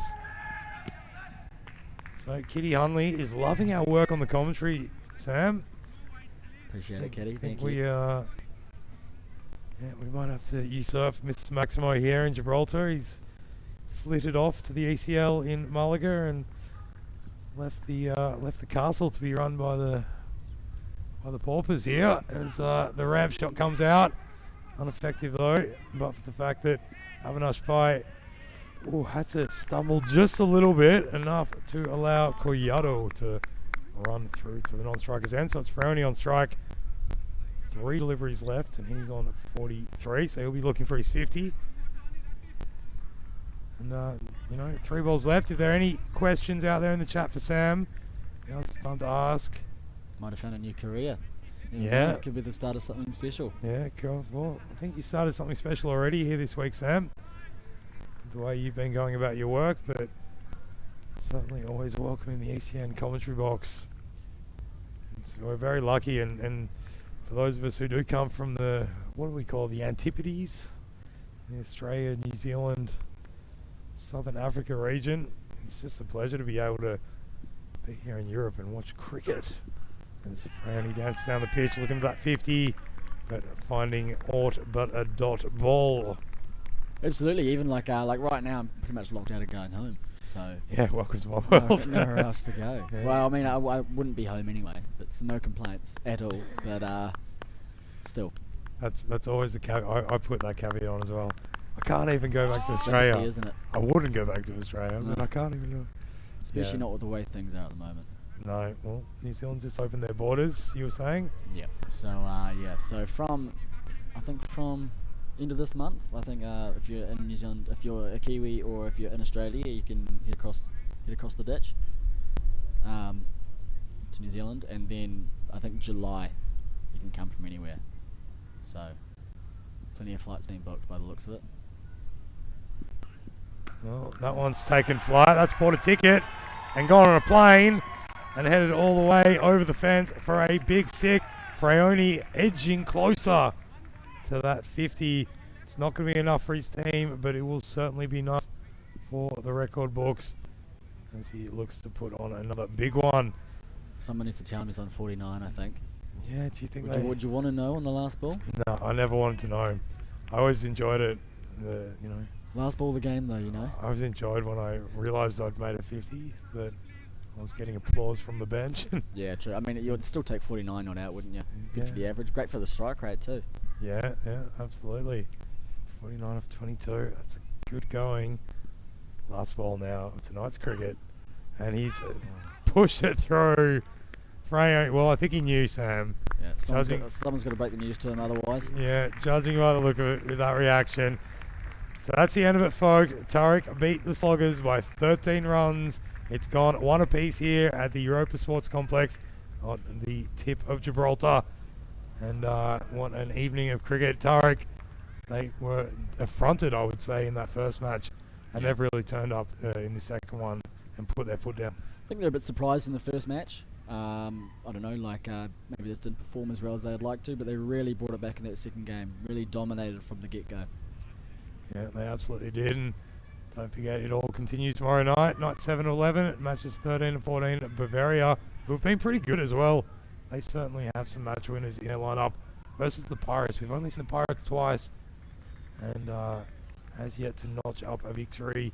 So they'll be looking to get their first points on the board. That all happens tomorrow from 4:30 GMT, 5:30 Central European, and 10 o'clock in India. And we'll have a look at the highlights, the match highlights. This innings, it was Mark Gowes taking the new ball once again, and Karen Stagno, he was the danger man, and he gave away a few chances at the very beginning, much like Avinash Pai did in that first match. And it took until the third time, but Matty Whelan hung on to a tough one coming from up high, as Sam mentioned. Very difficult catches to take here with the floodlights, but he did a good job there. And then it was this man coming out. It was Pakarese out there, and he certainly went whack along with Christian Navas, who came in number 3. trying his very best, cross-batting everything. Buckarese actually looked pretty good.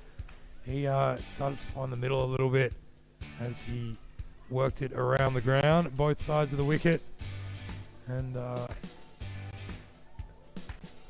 finding the rope on the odd occasion as well. Then Matty Whelan came into the attack himself, and he got this treatment from Navas, that cross-batted swipe. He thought to himself, all I have to do is bowl that again, and I'll get him, and he did, with another cross-batted swipe, missing the ball this time as the ball found the stumps. So a good extra wicket there for Matty Whelan. And then it was over to Julian Freone. He came out then, and he would be there for the rest of the innings as he began working his way towards a score of 49 not out, just missing out on that elusive half century. There was this one here. This is the end for Mark Buckarese as Avinash Pai held on to one. Took the umpire a while to give the signal, but when he did, Avinash Pai, well, he leapt into the sky with glory and glee. And then it was down to Luke Collado out there with Julian Freone. They would stay there right until the end, but it all became a bit insurmountable, especially, well, I'll tell you what, Manav Nayak, he got a bit of treatment from Freone, certainly in this over, but he did show that he's still a wily, tricky bowler, and even though he got deposited over the fence on more than one occasion, he also slipped a few through, and always in with a chance. Unfortunate that one to go to the boundary, as it was a ball that spit up off the deck and confused the fielder, Sean Ainsworth, who would be given the job of bowling that very final over. A big up to Manav Nayak, who put in a really good innings with the bat and then with the ball as well. And then at the very end, well, it was all about Julian Freone going for that half century. He almost got there, hitting this massive six, just rocking back on it. At the end of the day, the final ball unable to get it away, and it was a dot, bringing proceedings to a close. We'll have a look at the batting scorecard now, as we can see there that it's not all negatives for the Sloggers, is it, Sam? No, absolutely not. Some good strike rates in there, some good starts, just probably failed to go on a little bit. Yeah, and it's one of those things with this tournament as well that you do get a few matches to kind of figure out what your best batting lineup would be. Would you agree with that? Yeah, definitely. I think it's always worth mixing and matching. Seeing, some people run better between the wickets, some people just play better with someone else down the other end. Just about communication, really, isn't it? Yeah, communication, and I guess knowing your players and knowing the roles they can play. So, making it to 109, it's still a pretty good score. We've been saying about 105 is par on this deck. Yep.